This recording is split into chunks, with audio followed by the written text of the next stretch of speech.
দিলেও মনে হয় যে দোয়া হচ্ছে। চেয়ারম্যান সাহেব আমার মনে হয় 10 মিনিট গালি দিলেও একটু মনে হচ্ছে না, বুঝতাম না তো। রাত হয়ে গেছে, এত রাতে আসলে কথা বলা অভ্যাস নেই তো। আমি সর্বোচ্চ 12টা পর্যন্ত কথা বলি, বেজে গেল 10:30টার বেশি।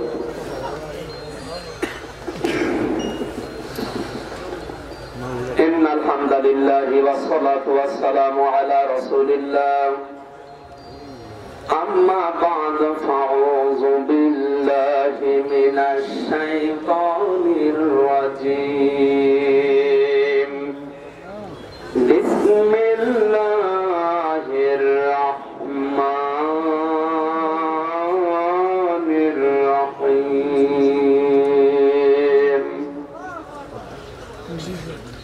قل تعالوا واتل ما حرم ربكم عليكم ألا تشركوا به شيئا ألا تشركوا به شيئا وبالوالدين إحسانا ولا تقتلوا أولادكم من إملاق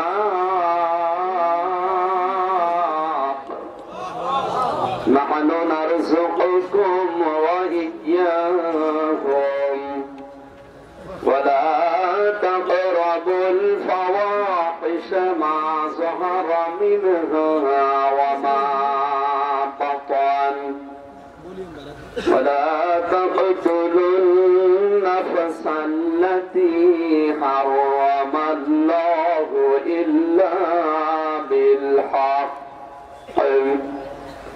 ذلكم وصاكم به لعلكم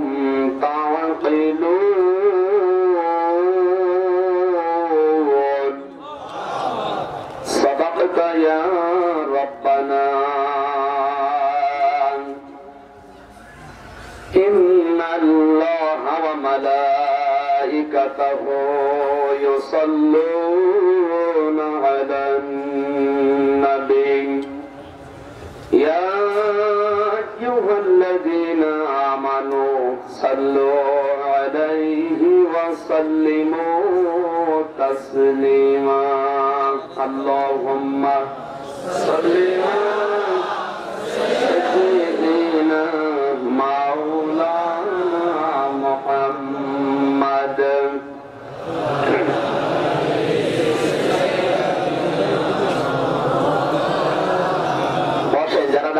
বসেন।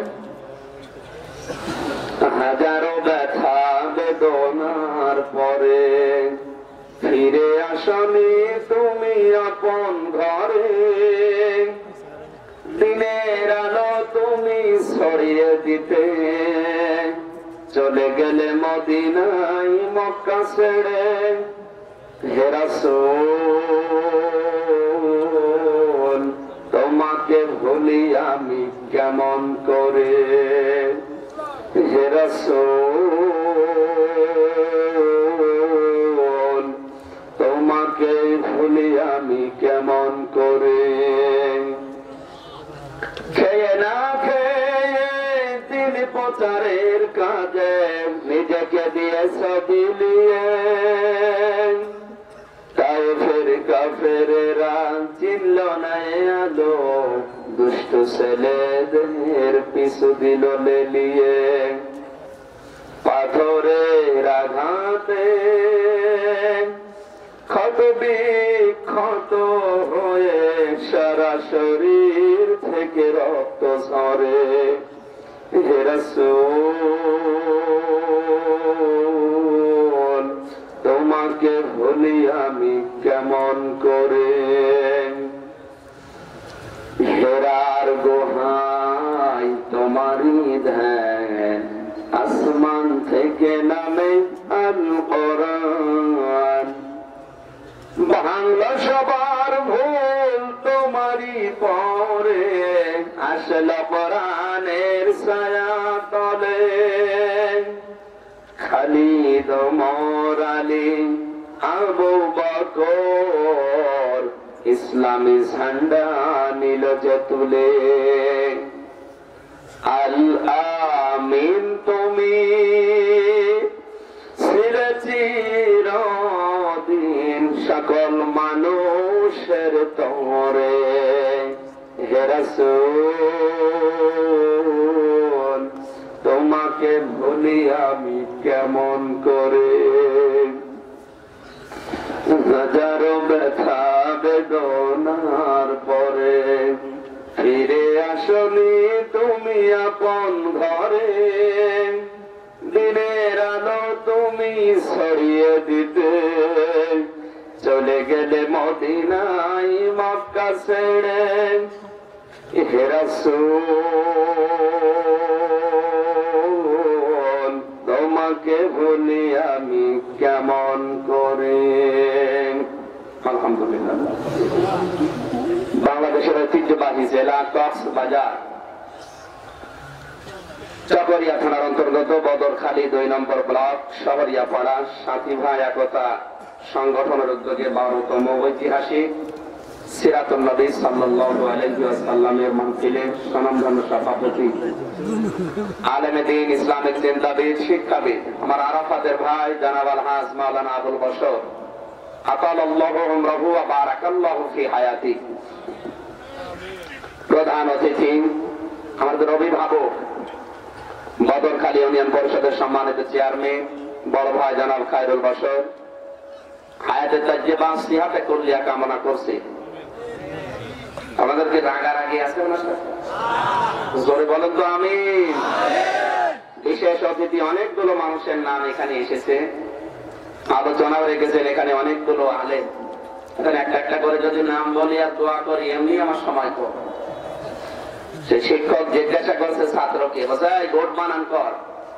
Sir A B C D E F G H I J K L M N O P Q R S T U V W X Y Z. কি করলি? এর ভেতরে আছে, আপনি বানান করে নিন। এর ভেতরে তো আছে মানুষের নাম একটা একটা করে বলা আর দোয়া করা 10 মিনিট করে যাবে। আমি একবারে দোয়া করে দিলাম, আপনারা বলেন আমিন।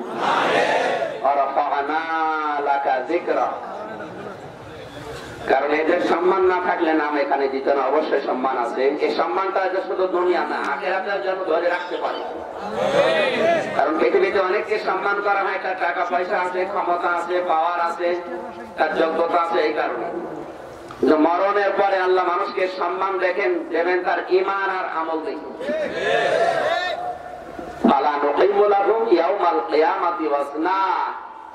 এমন কিছু মানুষ দুনিয়া থেকে বিদায় নেবে, ওদের দিকে আল্লাহ ঘুরেও তাকাবে না, গুরুত্বই দেবে না। আজ আমাদের এমপি মাহবুবুল আলম হানিফ কুষ্টিয়া, উনি কুষ্টিয়াতে প্রবেশ করলে কমপক্ষে 50-টা তোরণ তৈরি হয়, গেট তৈরি হয়। মানুষ অনেকে ফুলের তোড়া নিয়ে দাঁড়িয়ে থাকে মালা দেওয়ার জন্য। এই যে সম্মান, মরণের পরে আল্লাহ যদি ওনার কোনো গুরুত্ব না দেয়, শুধু এই 5 বছর 10 বছরের জন্য না, কিয়ামত পর্যন্ত এমপি হয়েও লাভ আছে? আপনি কি রাখুন যেন সম্মান যেটা পেয়েছে দুনিয়ায় ওটা যেন ধরে রাখতে পারে কিয়ামতের ময়দানে। এই যে কোরআন শরীফে যে জবর পাচ্ছেন, এগুলো কিন্তু হাজ্জাজ বিন ইউসুফ নামে একটা লোক দিয়েছে। এই লোকটা জালেম ছিল, এত জুলুম করেছিল, মানুষের নামই দিয়েছে জালেম। হাজ্জাজ বিন ইউসুফ বলে আর কেউ ডাকতো না, নাম দিয়েছিল জালেম, অত্যাচারী।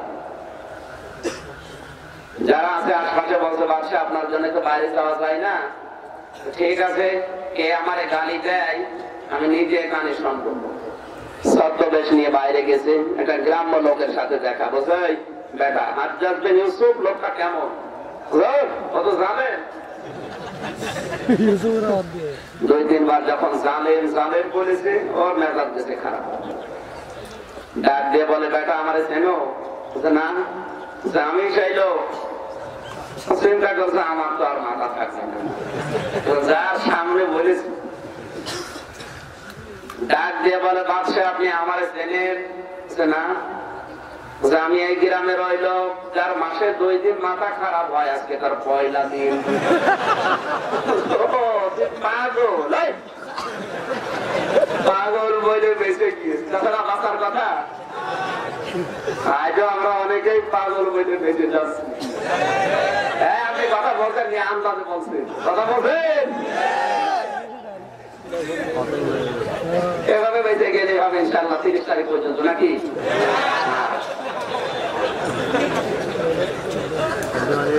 এখানে আলোচনা জেনে রেখেছেন আপনারা, কিভাবে শুনলেন আমি জানি না। শুধু বাংলাদেশ না, সারা বিশ্বে আন্তর্জাতিক অঙ্গন পর্যন্ত আমি বিশ্বের যতগুলো দেশ ঘুরেছি আমি দেখেছি তাদের আলোচনা সারা বিশ্বে চলে। তাদের ভেতরে উনি অন্যতম। আলহাজ মাওলানা মিজানুর রহমান আজহারি, ঢাকা। আপনাদের যদিও ওনার বাড়ি কুমিল্লা, দেবিদ্যা, এই চট্টগ্রাম বিভাগের সন্তান। আল্লাহ রাব্বুল আলামিন তার গোলামের কথাগুলো তাওহীদের উপরে কথা বলছিলেন। আমাকে সহ যারা আমরা যতটুকু শুনেছি আমল করার তৌফিক যেন আল্লাহ দান করেন। আলোচনা রেখেছেন মাওলানা হুসাইন আহমেদ মাহফুজ, মাওলানা সিরাজুল ইসলাম বদরি, আলহাজ মাওলানা আশরাফ আলী। আলেমদের কথাগুলো আমলের নিয়তে শোনার এবং বাস্তব জীবনে মেনে চলার তৌফিক দিন। আসমানের নিচে জমিনের উপরে আল্লাহকে যারা সবচাইতে বেশি ভয় করে, সম্মানিত ওলামা ইকরাম, সামনে বসা মুসলমান ভাইরা, পর্দার আড়ালের সম্মানিতা মা এবং বোনেরা, প্রশাসনের ভাইরা, আর কিরমান কাতিবিন যারা এসেছে তারা, কারণ আমি জানি ওরা আগে এসে বসে থাকে।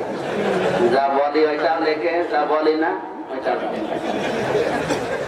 পৃথিবীতে সর্বপ্রথম আল্লাহ যেটা বানিয়েছেন তার নাম কি? হ্যাঁ, ভুল কথা প্রমাণ করা আছে বাংলাদেশ, ভারত আর পাকিস্তান। আমরা জানি আব্বালু মা খালাকাল্লাহু নূরি, সর্বপ্রথম আল্লাহ নবীজির নূর বানিয়েছেন। না, এটা হাদিস না, এটা হাদিসের নামে জালিয়াত। যেগুলো বেদাতপন্থী যারা আছে তারা এই হাদিস বানিয়েছে। হাদিস হওয়ার জন্য তার মতন থাকা লাগবে, সনদ থাকা লাগবে। এটার মতন নেই, সনদ। ডক্টর আব্দুল্লাহ জাহাঙ্গীর ইসলামী বিশ্ববিদ্যালয় কুষ্টিয়া হাদিস বিভাগের অধ্যাপক, তিনি একটা বই লিখেছেন হাদিসের নামে জালিয়াতি। প্রায় 550 হাদিস এখানে আছে, তার ভেতরে এটা একটা। যেগুলো হাদিস না, আরবি প্রবাদ হাদিস বলে বাংলাদেশে চলে। আর এই দেশের অবস্থা তো কেউ যদি আরবিতে গালি দেয়, আমি যেমন ওনার কথা শুনে মনে করছিলাম যে দোয়া করছে, গালি দিলেও মনে হচ্ছে দোয়া করছে।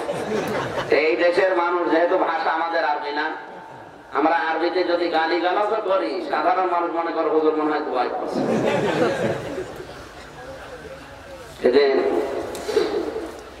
মানে হাসির জন্য না, আমি বাস্তবের সাথে মিলাচ্ছি। ভাই বলছিল যে ইমামতি করতে গিয়ে 3টা মসজিদ পর পর পাঠিয়েছে। শেষের মসজিদে যে আলোচনা রেখেছে সুদের উপরে, এরপরে নামাজে দাঁড়িয়ে তেলাওয়াত করেছে সূরা ইয়াসিন। সুর করে যখন কণ্ঠ ভালো ছিল, এমন টান দিয়েছে সবাই তো পাগল। ইয়াসিন আল কোরআনিল হাকিম ইন্নাকা লামিনাল মুরসালিন আলা সিরাতিম মুস্তাকিম। সবাই বেশ খুশি। সেক্রেটারি ডাক দিয়ে বলো, হুজুর আপনি কি করলেন? সভাপতির নাম হচ্ছে ইয়াসিন, আর ওর বাপ বলে গেছে নাম হাকিম।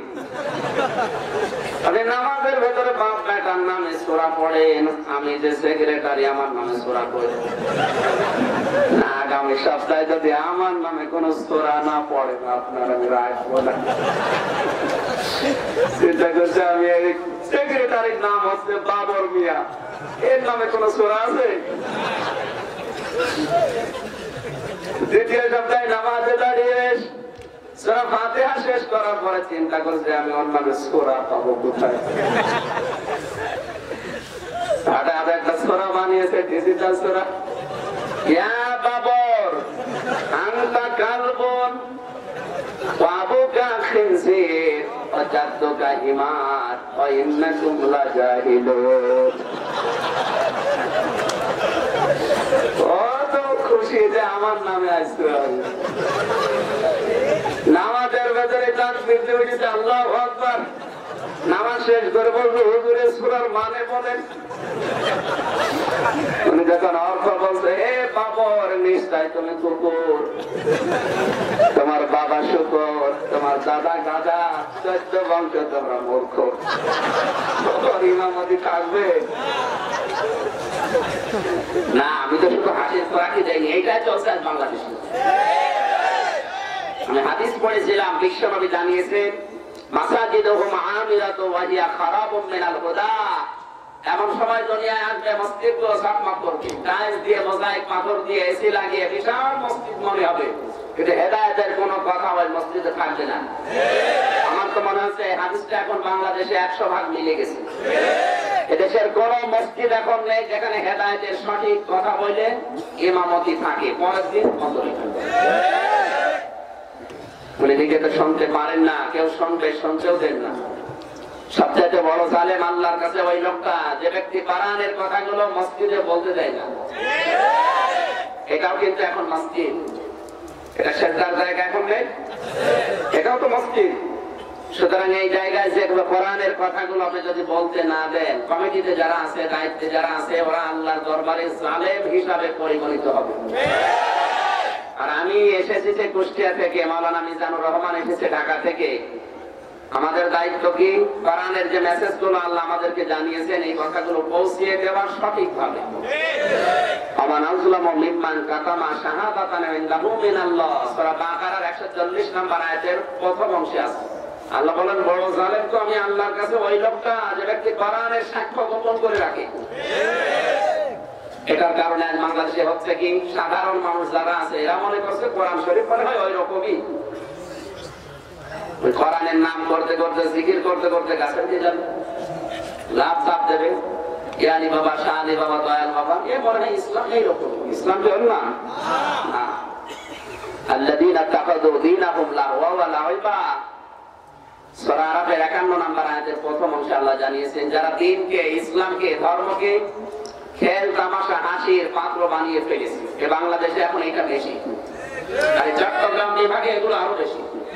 এরা ইসলামকে মনে হয় যে খেল তামাশা হিসাবে ব্যবহার করে।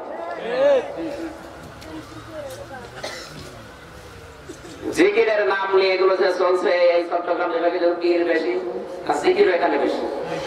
অথচ জিকিরের শব্দ আছে 4টা, সুবহানাল্লাহ, আলহামদুলিল্লাহ, লা ইলাহা ইল্লাল্লাহ, আল্লাহু আকবার।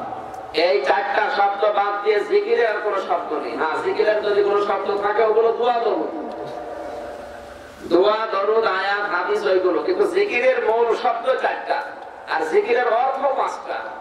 জিকিরের প্রথম অর্থ হচ্ছে কোরআন শরীফ, জিকিরের দ্বিতীয় অর্থ হচ্ছে উপদেশ, জিকিরের তৃতীয় অর্থ হচ্ছে নামাজ, জিকিরের চতুর্থ অর্থ আল্লাহর আইন, জিকিরের পঞ্চম অর্থ আল্লাহর শব্দ।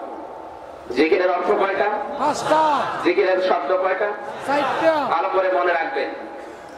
এই এলাকায় যদি কেউ আসে, কোন পীর নামে আসুক আর পীর নামে আসুক, এই 4টা শব্দের বাইরে কোনো জিকির নেই। যারা আসবে বলে দলিল দেখাতে হবে। আর আয়াত পড়বে আর আপনি মনে করুন এটা দলিল না, ওই আয়াতটা কোন দেশে নাযিল হয়েছে আপনি বলেন, তাফসীরের নাম বলেন, আমি বাড়িতে দেখবো। আন্দাজে কোনো কথা শুনে আমি বিশ্বাস করার ভেতরে নেই নাকি? আয়াত, পারা, পৃষ্ঠা, লাইন, রুকু, সূরার নাম, তাফসীরের নাম, হাদিসের নাম, কিতাবের নাম পর্যন্ত লিখে নেবেন, বাড়িতে মিলাবেন। যদি না পান আগামী বছর আপনি বলবেন দেখান, তারপর বছর আমরা যে বলবেন আর আমরা শুনে সুবহানাল্লাহ করবো না, ওইরকম পাগল এখন আমরা নেই। বললাম না যে 550 হাদিস যেগুলো চলছে, এই যে তোফাজ্জল হোসেন ভৈরবী নাম ধরে বললাম, এই জন্য অনেকে মনে করো ও যা বলে মনে হয় কোরআন হাদিস। লাউলাকা লাম্মা খালাকতুল আফলাক, যদি নবীকে আল্লাহ না বানাতেন কিছু বানাতেন, এটাও হাদিস না, এটা হাদিসের নামে জালিয়াত। এরকম হাজার হাজার কথা চলছে এই দেশে। ভালো করে মনে রাখেন এই শব্দ 4টা।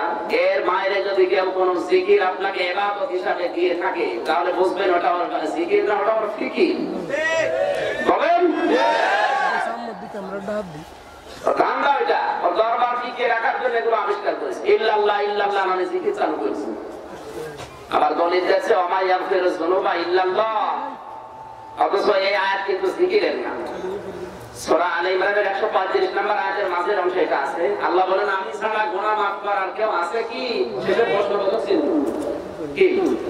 এই জায়গায় আমি বসে আছে। তারপর আল্লাহ ইয়ালামু মান ফিস সামাওয়াতি ওয়াল আরদিল গায়বা ইল্লাল্লাহ, সূরা নমলের 65 নম্বর আয়াত, 20 নম্বর পারা, প্রথম নম্বর পৃষ্ঠা, 13 নম্বর লাইনের প্রথম অংশে আছে। আল্লাহ বলেন নবী আপনি বলেন আসমান জমিনে আল্লাহ বাদে গায়েব কেউ জানে কি? শেষে প্রশ্ন করছে, এটা কি জিকিরের আয়াত? অথচ ওরা এটা মাত্র আয়াত পড়ে মানুষকে বলে যে আল্লাহ যে ইল্লাল্লাহ ইল্লাল্লাহ নিজে করছে, সুতরাং জায়েজ আছে। যাদের কবর কোথায় আর আপনি কাছে কোথায়? ওকে তো জানে যে এটা জিকিরের আয়াত না, তো পাস করলো কি করে? আমি পাস করলো আমরা পাস করে কি করি? অবশ্যই জানে, কিন্তু ওরা ভ্রান্ত ধারণা বাপদা দাদা দিয়েছে, ওইটা টিকিয়ে রাখতে হবে। এজন্য কোরআনের আয়াতকে অবজ্ঞা করে। এজন্য যারা আসবে বলেন কোরআন শরীফ সামনে নিয়ে এক একটি আয়াতের 8টা 10টা করে অর্থ বের করে তাফসীরের নাম বলে আমাদের সামনে উপস্থাপন করে। আপনি বলবেন না শুনে চলে যাব না, 1 ঘন্টা বলেন, কিন্তু বাড়ি যে মিলাবো এই কথাগুলো। এই 5-4টি শব্দ বাদ দিয়ে কেউ যদি জিকির দেয়, ওটা কি জিকির না ওর দরবারের ফিকির? জিকির একটা ইবাদত, আর আপনি সেই ইবাদতকে হাসি তামাশা বানিয়ে ফেলেছেন। আর জিকির হচ্ছে বসে যান।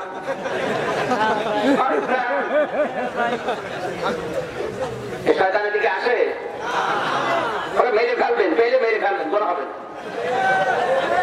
আজ ইসলামকে বাংলাদেশের মানুষের কাছে হাসির পাত্র বানিয়েছে। কি লাফানো লাফায়, মমতা যত লাফায়, নাচানাচি করে, আবার গান বলতে বলতে উঠে পড়ে সে সাথে ইয়ালে বাবা, শালে বাবা, দয়াল বাবা, আল্লাহ বাবা, মেন্টা বাবা, করণসা বাবা, এইসব বাবার নাম নিয়ে জিকির চালু করেছে। আমার মনে হয় আবু লাহাব, আবু জাহেলের দ্বারা ইসলামের এত ক্ষতি হয়নি, এই শয়তানদের দ্বারা আজ ক্ষতি হচ্ছে। এখানে যারা আসবে বলবেন কোরআন শরীফ হাতে নেন, ওই বাবার কিচ্ছা কাহিনীর টান দিয়ে শোনার জন্য আমরা রাত জেগে বসে নেই। কারা পারবেন দেখি? লিল্লাহে তাকবীর।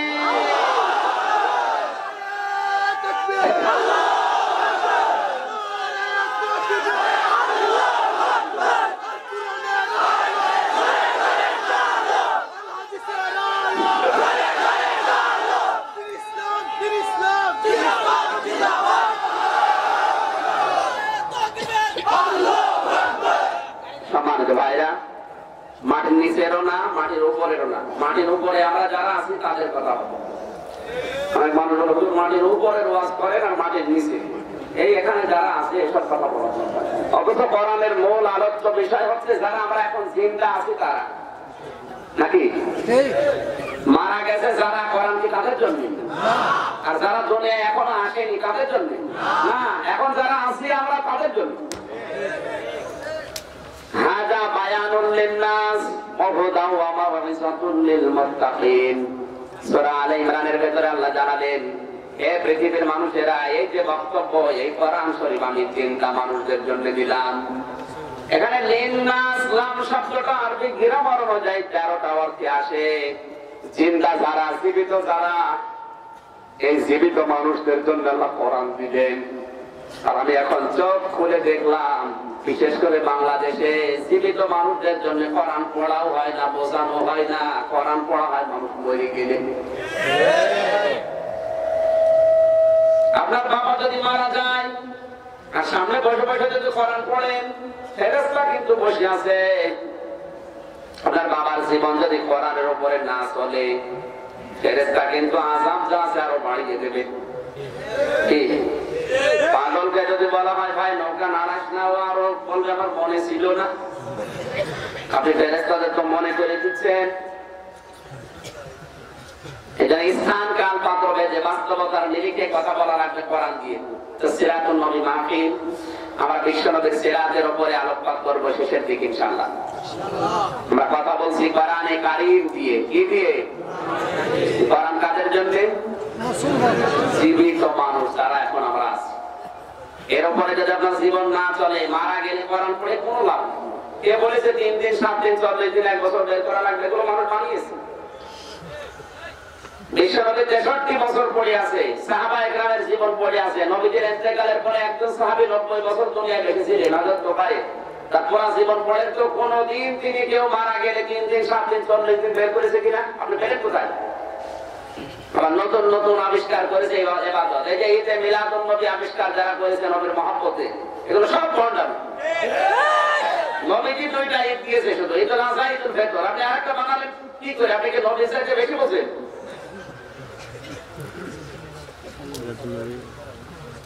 কোরআনে যেটা নেই, হাদিসে যেটা নেই, সাপোর্ট করে না, সে আমার বাবা বললো ওইটা আমি মানি না। কিসের বাবা? মরণের পরে আপনাকে কিন্তু জিজ্ঞাসা করবে যে কোরআন মানা হয়েছে কিনা, এটা আগে বলো। ওয়া ইন্নাহু লাযিকরুল লাকা ওয়া লিকাওমিকা ওয়া সাওফা তুসআলুন। সূরা যুখরুফ 25 নম্বর পারা 11 নম্বর পৃষ্ঠা 9 নম্বর লাইনে 6 নম্বর রুকু 44 নম্বর আয়াতে তাফসীরে ফি জিলালিল কোরআন সাইয়্যিদ কুতুব লিখে যায় মাইকাপ করে গেল। ঠিক করে নাকি? আল্লাহ পাক বলেন, হে নবী, আপনাকে আর আপনার উম্মত যারা দাবি করবে তাদেরকে কিয়ামতের দিন আমি প্রথমে জিজ্ঞাসা করব যে এই কোরআন মানা হয়েছে কিনা। 96% মুসলমান এই দেশে এখন আমরা আছি, কোরআনের একটা বিধানও এই দেশে এখন চলে না। আপনি কি জবাব দেবেন বলেন তো? আপনি যে নিশ্চিন্তায় মরে যাচ্ছেন, কি জবাব দেবেন এখন মারা গেলে বলেন? আপনি আওয়ামী লীগ করেন, বিএনপি করেন, জামাত ইসলাম করেন, মানে সে করার দরকার নেই, যা করেন করেন। এখন মারা গেলে যদি জিজ্ঞাসা করে কোরআনের কোন বিধান সত্য তোর দেশে ফল, কি বলবেন বলেন? এগুলো তো সব ফেরেশতারা এসে করবে নাকি? এজন্য জিন্নাত দিলেন, জিন্দা মানুষদের জন্য আল্লাহ কোরআন শরীফ দিলেন। আর জীবিত মানুষ এখন কোরআন থেকে দূরে, মরা মানুষের জন্য ওটা রেখে দিয়েছে। অবদান এর ভেতর পথ নির্দেশিকা আছে, মাউইযাতুন উপদেশ আছে, কার জন্য? লিল মুত্তাকিন, যারা ভদ্রলোক। কি লোক? আরো জোরে বলেন। কোরআনের উপদেশ, কোরআনের পথ নির্দেশিকা গ্রহণ করে তারা যারা আল্লাহর কাছে ভদ্রলোক। আর আমরা বাংলাদেশে দেখি কোরআন বাধা দেয় যারা, ওরা এখন ভদ্রলোক। কালকের মাহফিলটা যারা বন্ধ করে দিয়েছে, এই যে পেটুয়াই ছিল, ওদের প্রায় 5-6 লাখ টাকা খরচ। আপনি 10-12 দিন আগে বললেন না কেন? যখন হবে ঠিক বিকাল বেলা বন্ধ করে দিলেন। কোরআন আমার সামনে, সূরা কলমের 13 নম্বর আয়াতে আল্লাহ ওই সম্পর্কে জানিয়েছেন, ওয়াতুল্লিম বাদা যালিকা সানিম। হে নবী, কোরআনের ডাইরেক্ট ইনডাইরেক্ট যারা বিরুদ্ধ উচ্চারণ করে, আপনি খোঁজ খবর নিয়ে দেখবেন ওগুলো জন্ম ঠিক নেই, যার সন্তান।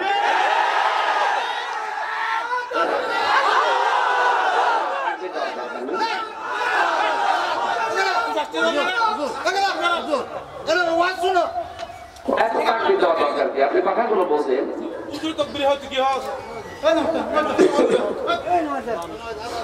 সম্মানিত ভাইরা, এদিকে তাকান। আমার চেহারা কি খারাপ নাকি? কোন দিকে তাকাচ্ছে? মুরব্বী মানুষ, আয় ধরে গান বলে যান।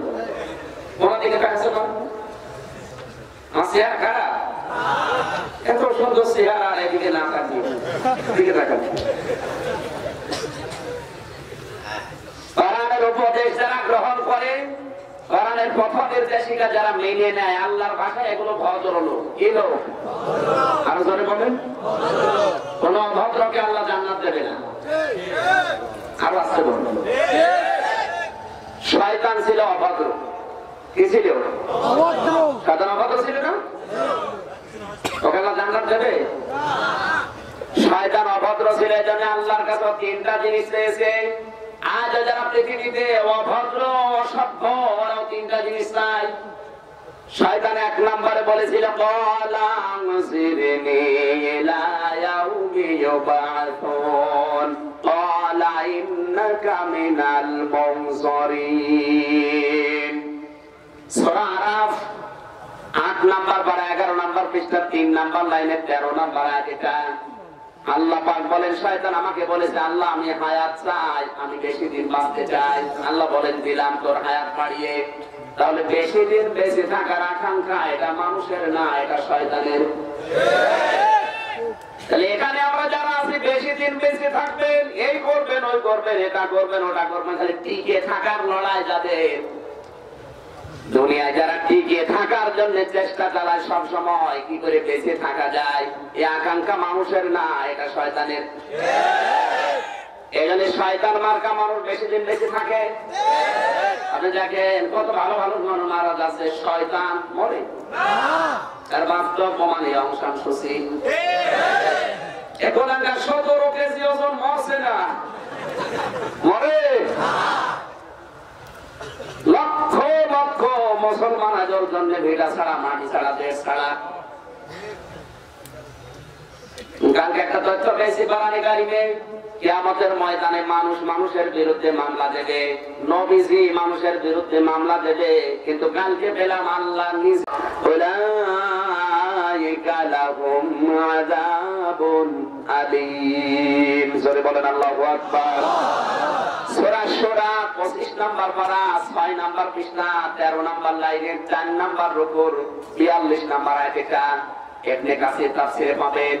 আল্লাহ তাআলা বলেন, আমি আল্লাহর মামলা, আমি আল্লাহর অভিযোগ, আমি আল্লাহ কেস করব তাদের বিরুদ্ধে। তাজলিমুনান নাস, যারা মানুষের উপরে জুলুম করে, অত্যাচার করে। শব্দের দিকে খেয়াল করেন। ইয়াজলিমুনান নাস, ইয়াজলিমুনা মাজারে, বর্তমান ভবিষ্যৎ, প্রেজেন্ট ফিউচার। আল্লাহ কিন্তু ইয়াজলিমুনাল মুসলিমুনা দেননি, যে মুসলমানদের উপরে যারা জুলুম করে, অত্যাচার করে, তাদের বিরুদ্ধে আমি আল্লাহর মামলা না। আল্লাহ বলেন, আমি মামলা দেব তাদের বিরুদ্ধে যারা মানুষের উপরে জুলুম করে। আপনি হিসাব করে দেখেন তো, আপনার বউ তো মানুষ, আপনার সন্তানও মানুষ, আপনার দেশের জনগণও মানুষ।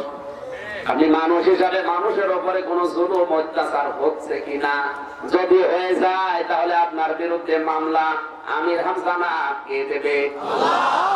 জাগরিয়াবাসী আল্লাহর মামলা ওভারটেক করে জান্নাত পাবেন, এই আশা আপনার আছে? হিসাব মিলান, আপনি কি আল্লাহর মামলার আসামি কিনা? আর আমার দয়া পড়ে মনে হচ্ছে আমরা সবাই এখন আল্লাহর মামলার আসামি। কারণ অনেক স্ত্রীর উপরে জুলুম করছে, অনেক স্ত্রী স্বামীর উপরে জুলুম করছে। কথা বলে না কেন?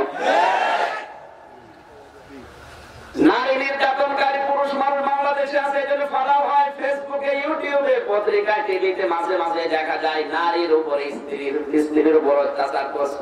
কিন্তু স্বামী নির্যাতনকারী মহিলা যে আছে এটা কিন্তু প্রকাশ হয় না। স্বামী নির্যাতনকারী স্ত্রী কারা? যারা স্টার জলসা, স্টার বিলাসী, বাংলাদেশী বিলাস দেখে চরিত্র অর্জন করে। কিছু বলতে যাবে না, ছাতা চলে যাবে। কথা বলছেন এখানে।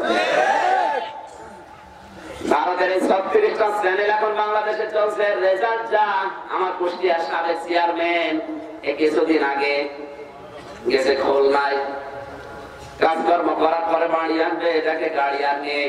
ছেলের বাড়ি ছিল খুলনাতে, যাওয়ার পরে কলিং বেল টিপ দিয়েছে।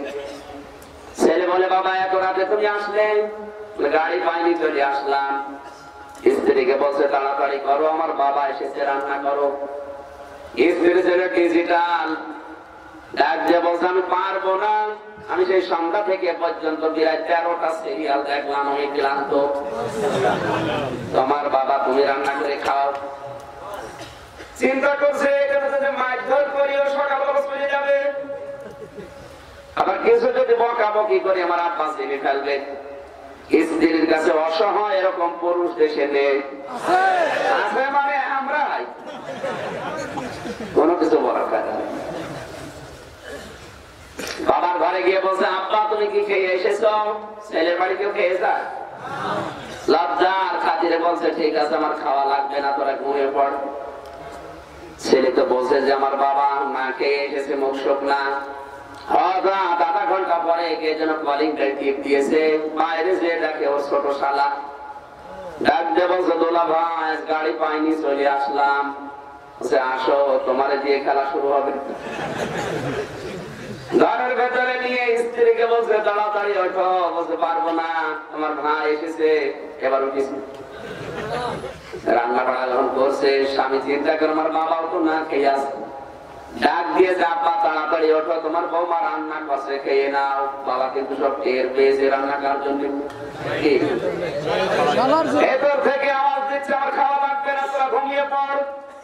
সকালবেলা বাবা কিচ্ছু না বলে ব্যাগটা নিয়ে বের হয়ে চলে যাচ্ছে।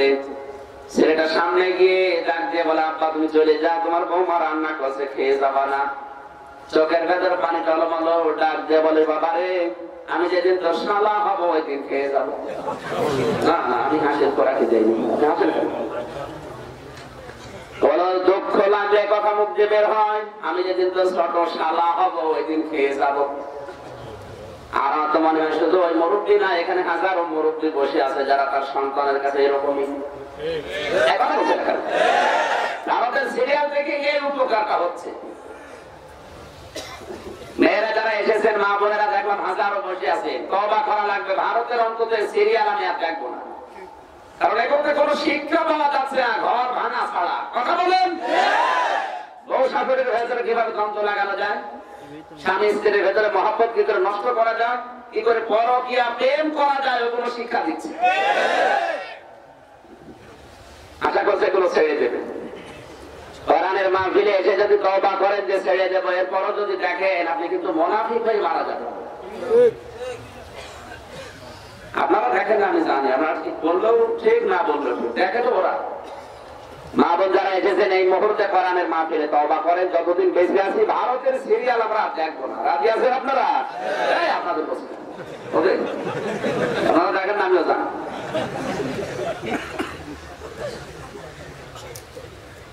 আল্লাহর মামলা তাদের বিরুদ্ধে যারা মানুষের উপরে জুলুম করে, অত্যাচার করে, নির্যাতন চালায়। স্বামীর উপর আপনি অত্যাচার করছেন এইভাবে। অনেক মেয়েরা দেখবেন নিজের বাবার বাড়ি থেকে কেউ যদি আসে, স্বামীকে বলে এটা নিয়ে আসো, ওটা নিয়ে আসো, বাজার করো। আর যদি স্বামীর মা বাবা আসে, স্বামী যদি একটু খরচ করে, অনেকের বউ আছে মন খারাপ করে না? এরকম বউ নেই? ছোট মনের বউ কার কার আছে হাত তোলেন তো। এই যে একজন, ক্যামেরা তো ওইদিকে মারো, এদিকে কি? ওই যে একজন হাত তুলেছে, ওর বউর মন ছোট।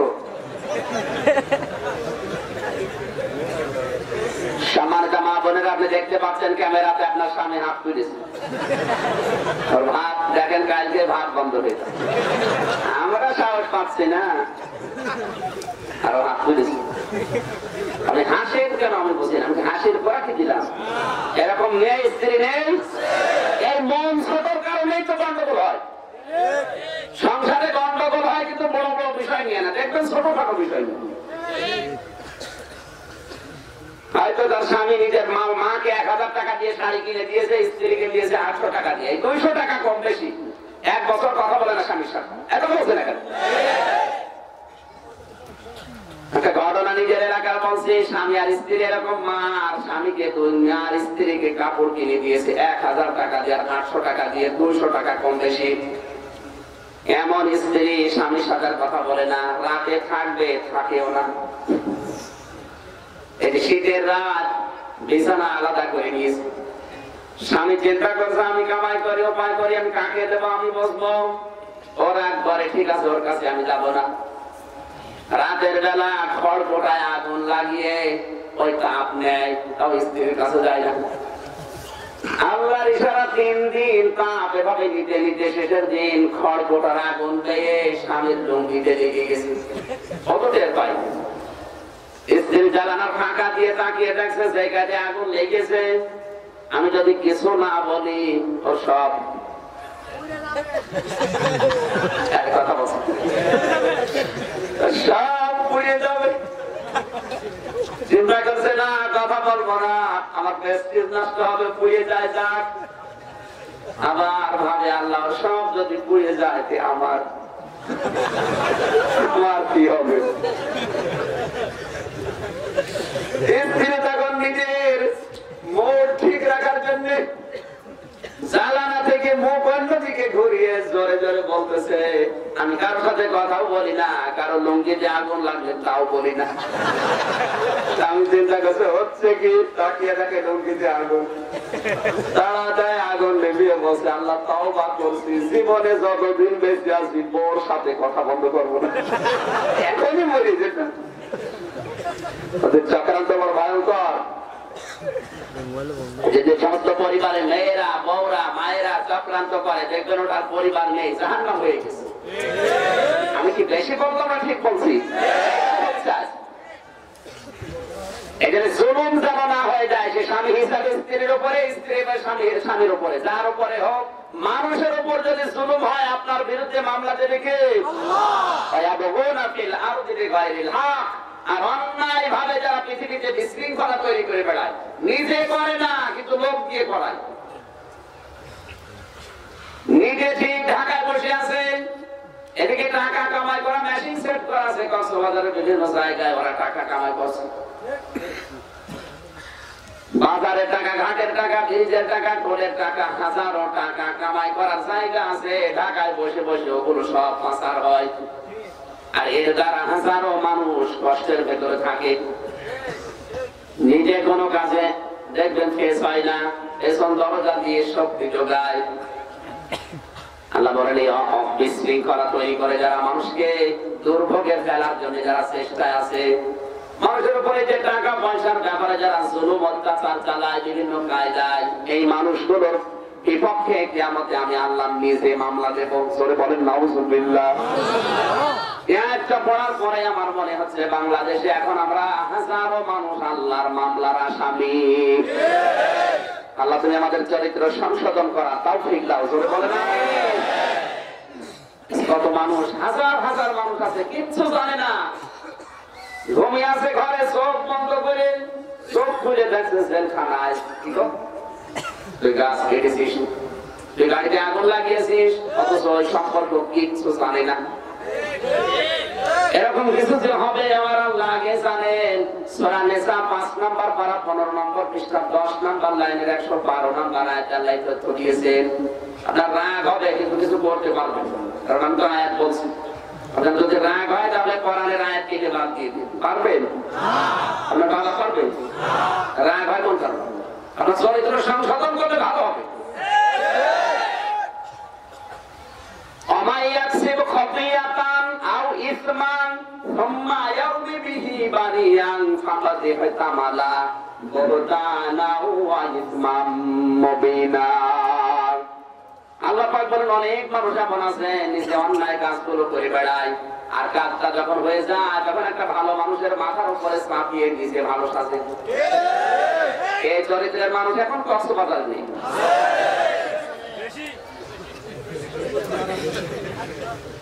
এটা আপনি অবৈধ টাকাটা নিয়ে আসলেন এই নিরপরাধ নিরীহ মানুষের পক্ষ থেকে, ও কিন্তু কিছুই জানে না। এই টাকা আপনি বাড়িতে নিয়ে এসে দেখবেন টাকা থাকবে না। কোরআন আমার সামনে, এই টাকা আপনার থাকবে না।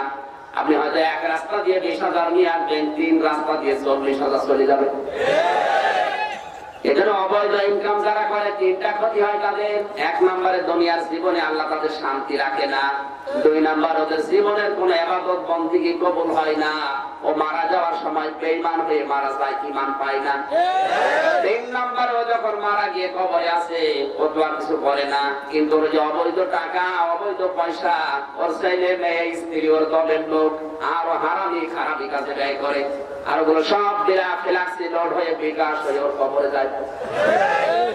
এখন যদি বলেন হুজুর আমার বিকাশ নাম্বার খোলা নেই, এমনি খুলে যাবে, খোলা লাগবে। অবৈধ ইনকাম যাদের আছে বন্ধ করা লাগবে। এই মুহূর্তে আপনি থেমে যান, আপনি কিন্তু ভোগ করতে পারবেন না। আল্লাহর গ্যারান্টি নিতে হবে? বলেন আমার আরাদান যিকরি ফাইন্না লাহু মাঈশাতান দনকা। এই যে দনকা শব্দের ব্যাখ্যা আছে, অবৈধ ইনকাম যারা করে, ভাইকে ফাঁকি দিয়ে, মনকে ফাঁকি দিয়ে, ছেলে মেয়েকে ফাঁকি দিয়ে আপনি হজে যাচ্ছে, আপনার মুখে যেই কথা আছে আপনার মনে কিন্তু ওই কথা নেই। আপনার ইবাদত বন্দেগী কবুল না হওয়ার পেছনে কারণ এটা। আজ বর্তমান বিশ্বে মানুষের দোয়া কবুল না হওয়ার পেছনে কারণ 1 নম্বরে কারণ আমাদের মুখ দিয়ে যেটা আসে মনে আমাদের ওইটা নেই। কথা বলেন না কেন? আমাদের মুখে যেটা সংলাপ আছে মনে ওইটা নেই। সংলাপ করা লাগবে, এটা ফরজ না নফল না ওয়াজিব। সূরা হুজুরাতের 9 নম্বর 10 নম্বর আয়াতে আল্লাহ নিজে জানিয়েছেন যে সংলাপ করা লাগবে যদি বড় 2 দলের মায়ের মুখী অবস্থান হয়। ওয়াই তাইফাতানি মিনাল মুমিনিনা তাতালু ফাসলিহু বাইনাহুমা। 1000 বছর আগে আল্লাহ আগেই জেনেছে যে বাংলাদেশের এরকম একটা অবস্থান আসবে, এখানে সংলাপ করা ফরজ হয়ে যাবে। এই সে আয়াত আল্লাহ বলেন মুমিনদের বড় বড় 2 দলের ভেতরে যদি মায়ের মুখে অবস্থান তৈরি হয়। বাংলাদেশে এখন মুমিন, আওয়ামী লীগ, বিএনপি 2টা, আর এই 2 দলের এখন বড় বড় 2টা দল মায়ের মুখে অবস্থান। কথা বলছেন না কেন? এরকম পরিস্থিতিতে কি করবো? ফাসলিহু বাইনাহুমা, এই 2 দলকে ডেকে সংশোধন করে দাও সংলাপ করার মাধ্যমে। এখন সংলাপ করবে কে? এর পরবর্তী শব্দে আছে, কোরআনের কাছে আসে না, ডাক দিচ্ছে ডক্টর কামালকে। সংলাপ হবে?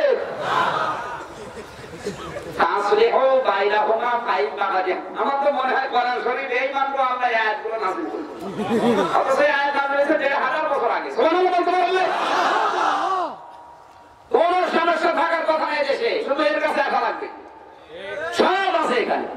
আপনি বলছে তালাক দিচ্ছেন, মন মতো না, কিভাবে তালাক দেবেন? আওয়াজ 4টা স্টেপ পার করার পরে পঞ্চম স্টেপে তালাক দেওয়া লাগে, ওই সব তো নেই। রাগ হয়ে গেছে একবারে 100 তালাক দিয়েছে। হযরত ওমরের কাছে একবার এক মহিলা বিচার নিয়ে এসেছে, খলিফাতুল মুসলিমিন, আমার স্বামী আমাকে 100টা তালাক দিয়েছে। তোর স্বামীকে ডাক।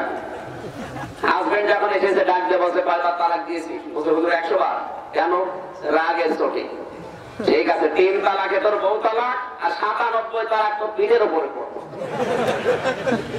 আন্দাজে তালাক দাও। এর কাছে আসো, কি করে তালাক দেওয়া লাগে, কি করে ব্যবসা করা লাগে, সব এখানে আছে।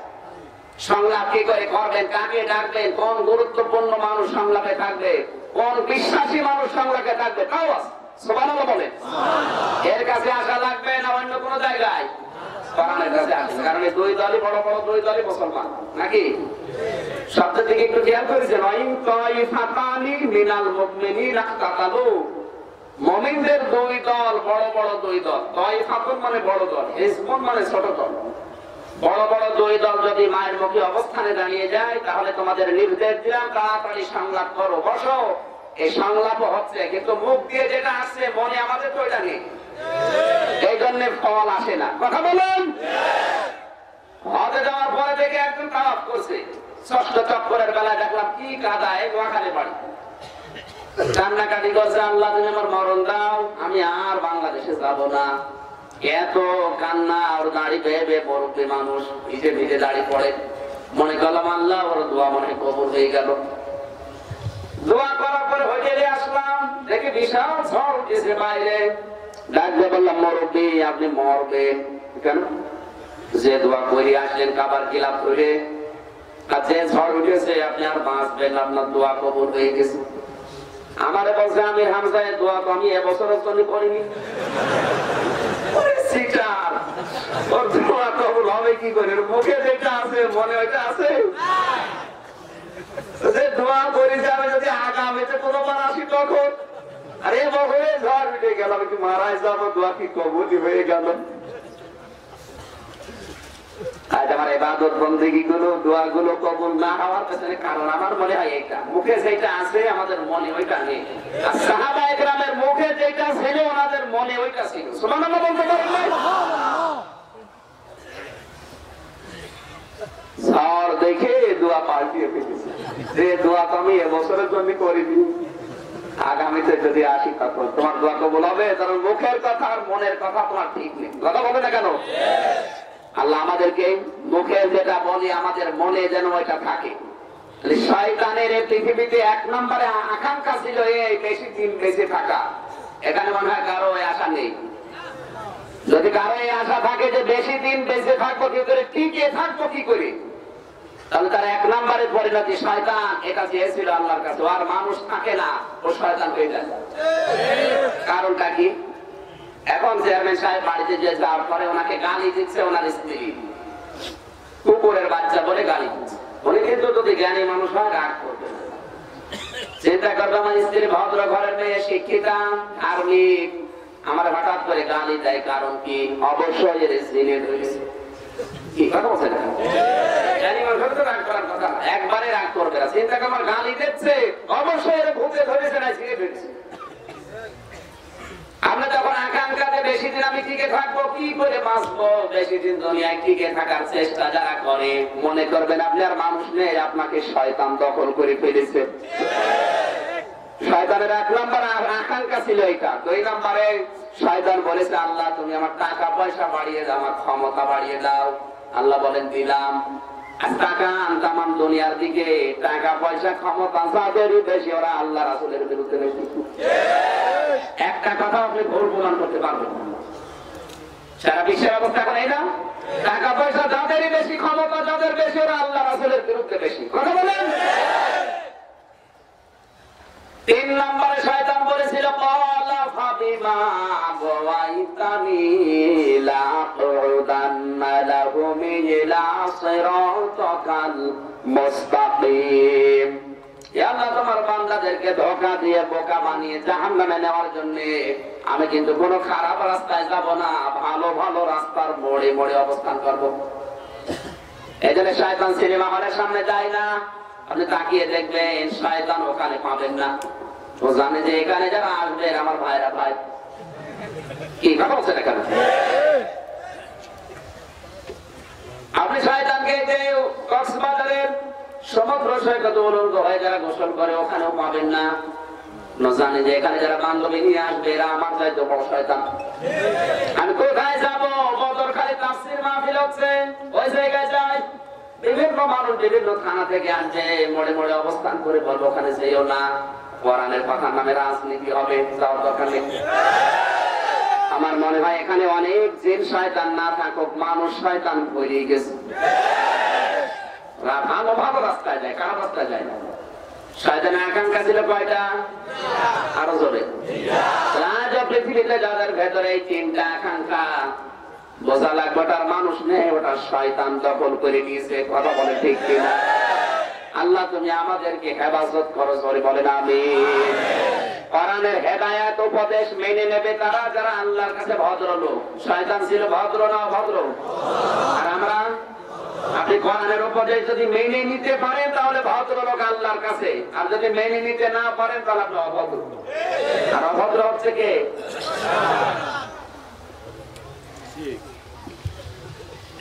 দরুদ আর সালাম পাঠ করে আজকের আলোচনা শুরু করছি। সিরাতুন নবী যেহেতু লিখেছেন, একটু টাচ দেই। রবিউল আউয়াল মাসের আজ 29 তারিখ, কালকে থেকে রবিউল সানি মাসের 1 তারিখ শুরু হবে। মাসটা চলে গেল, 1 বছর পরে মাসটা আসে। খালি ইয়া নবী সালাম আলাইকা পড়ার জন্য নাকি?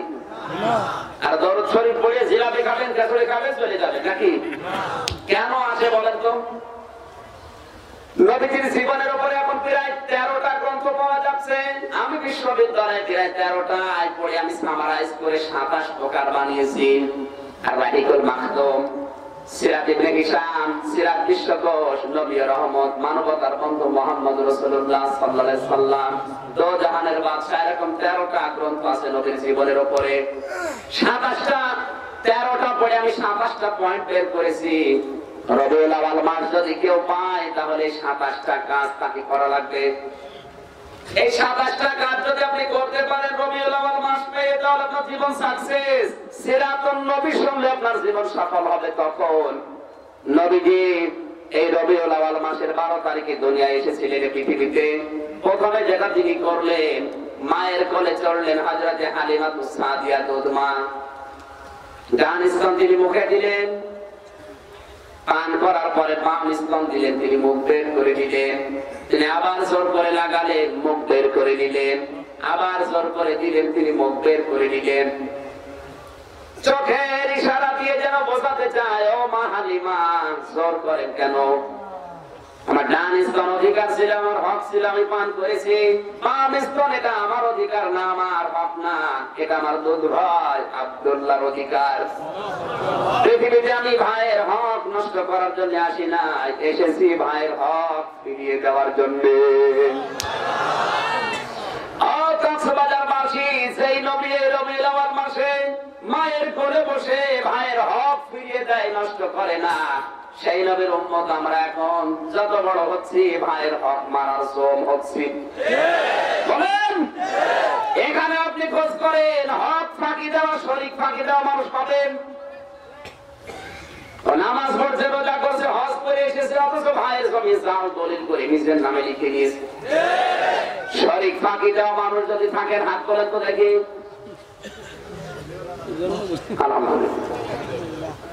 এই এলাকায় ওয়াজ দেওয়ার দরকার নেই, এটা সব আল্লাহ বলি।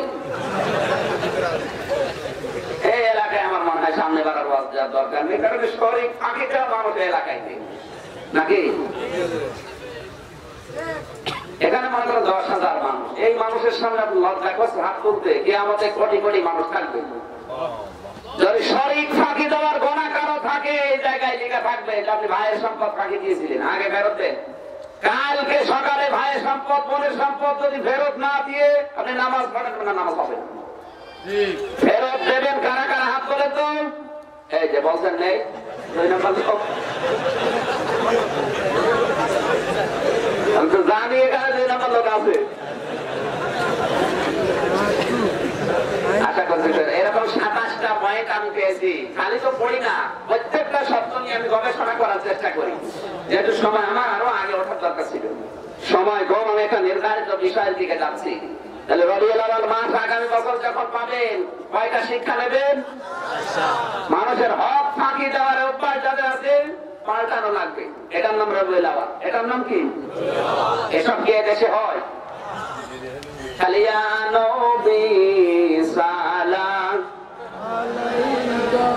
এরপরে জেলাপি আর মেলাদ পড়ে শেষ। এটার জন্য আসে না, উদ্দেশ্য নিয়ে আসে। বিশ্বনবীকে আল্লাহ এই মাসে এমনি এমনি পাঠাননি। মানুষের হক যে কত বড় গুরুত্বপূর্ণ বিষয় এটা যদি আমরা জানতাম। হযরত ওমর দায়িত্ব নেওয়ার পরে যে 2 বছর 6 মাস দায়িত্বে ছিলেন, প্রতি রাতে তিনি 3 থেকে 5টা ভালো কাজ না করে ঘুমাতেন না।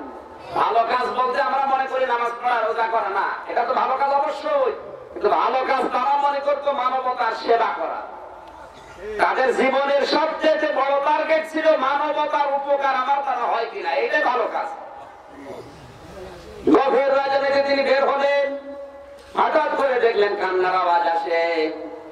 কাছে গিয়ে দেখলেন কয়েকটা বাচ্চা কান্নাকাটি করছে। একটা আধা বয়সী মেয়ে লোক পাথর কয়েকটা হাড়ির ভেতরে দিয়ে নাড়াচাড়া করছে আর বলে এই তো রান্না হয়ে গেল, গোশত রান্না হচ্ছে। হযরত ওমর দৃশ্য দেখে দেখে তার মেজাজ গেল খারাপ হয়ে, কাছে গিয়ে বলে এই মেয়ে তুমি এত জালিম কেন, অবিচার কেন?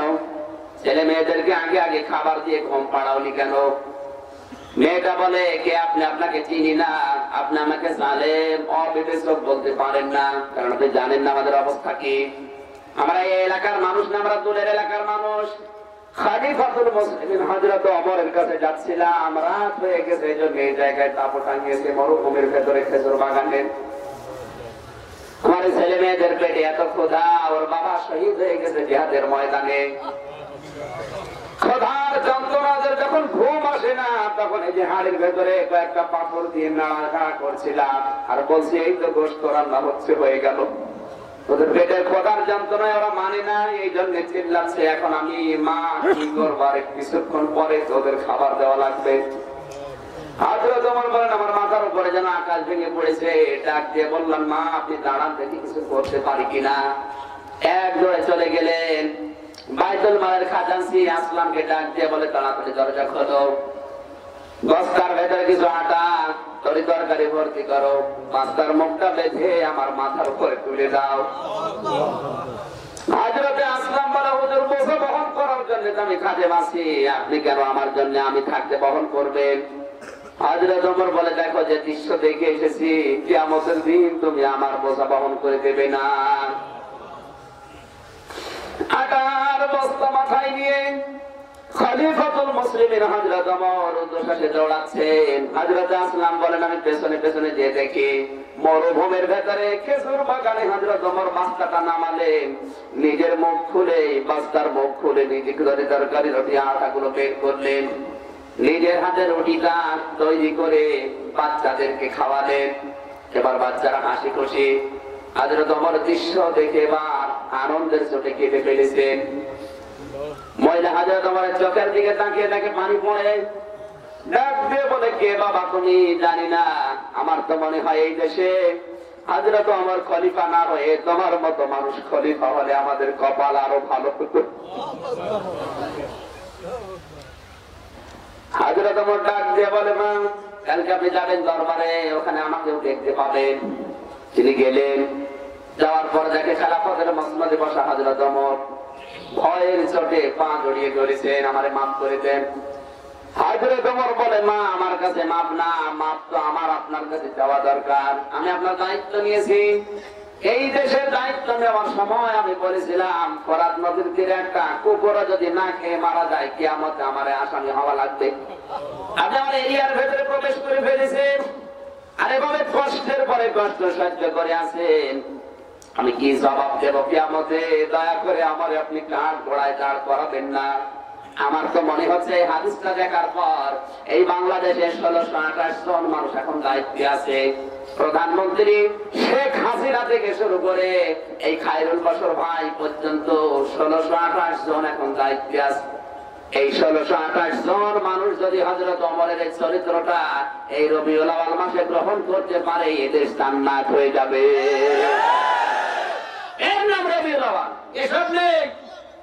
শুধু আন্দাজে আরবি সালাম আলাইকুম পড়ে যাচ্ছে।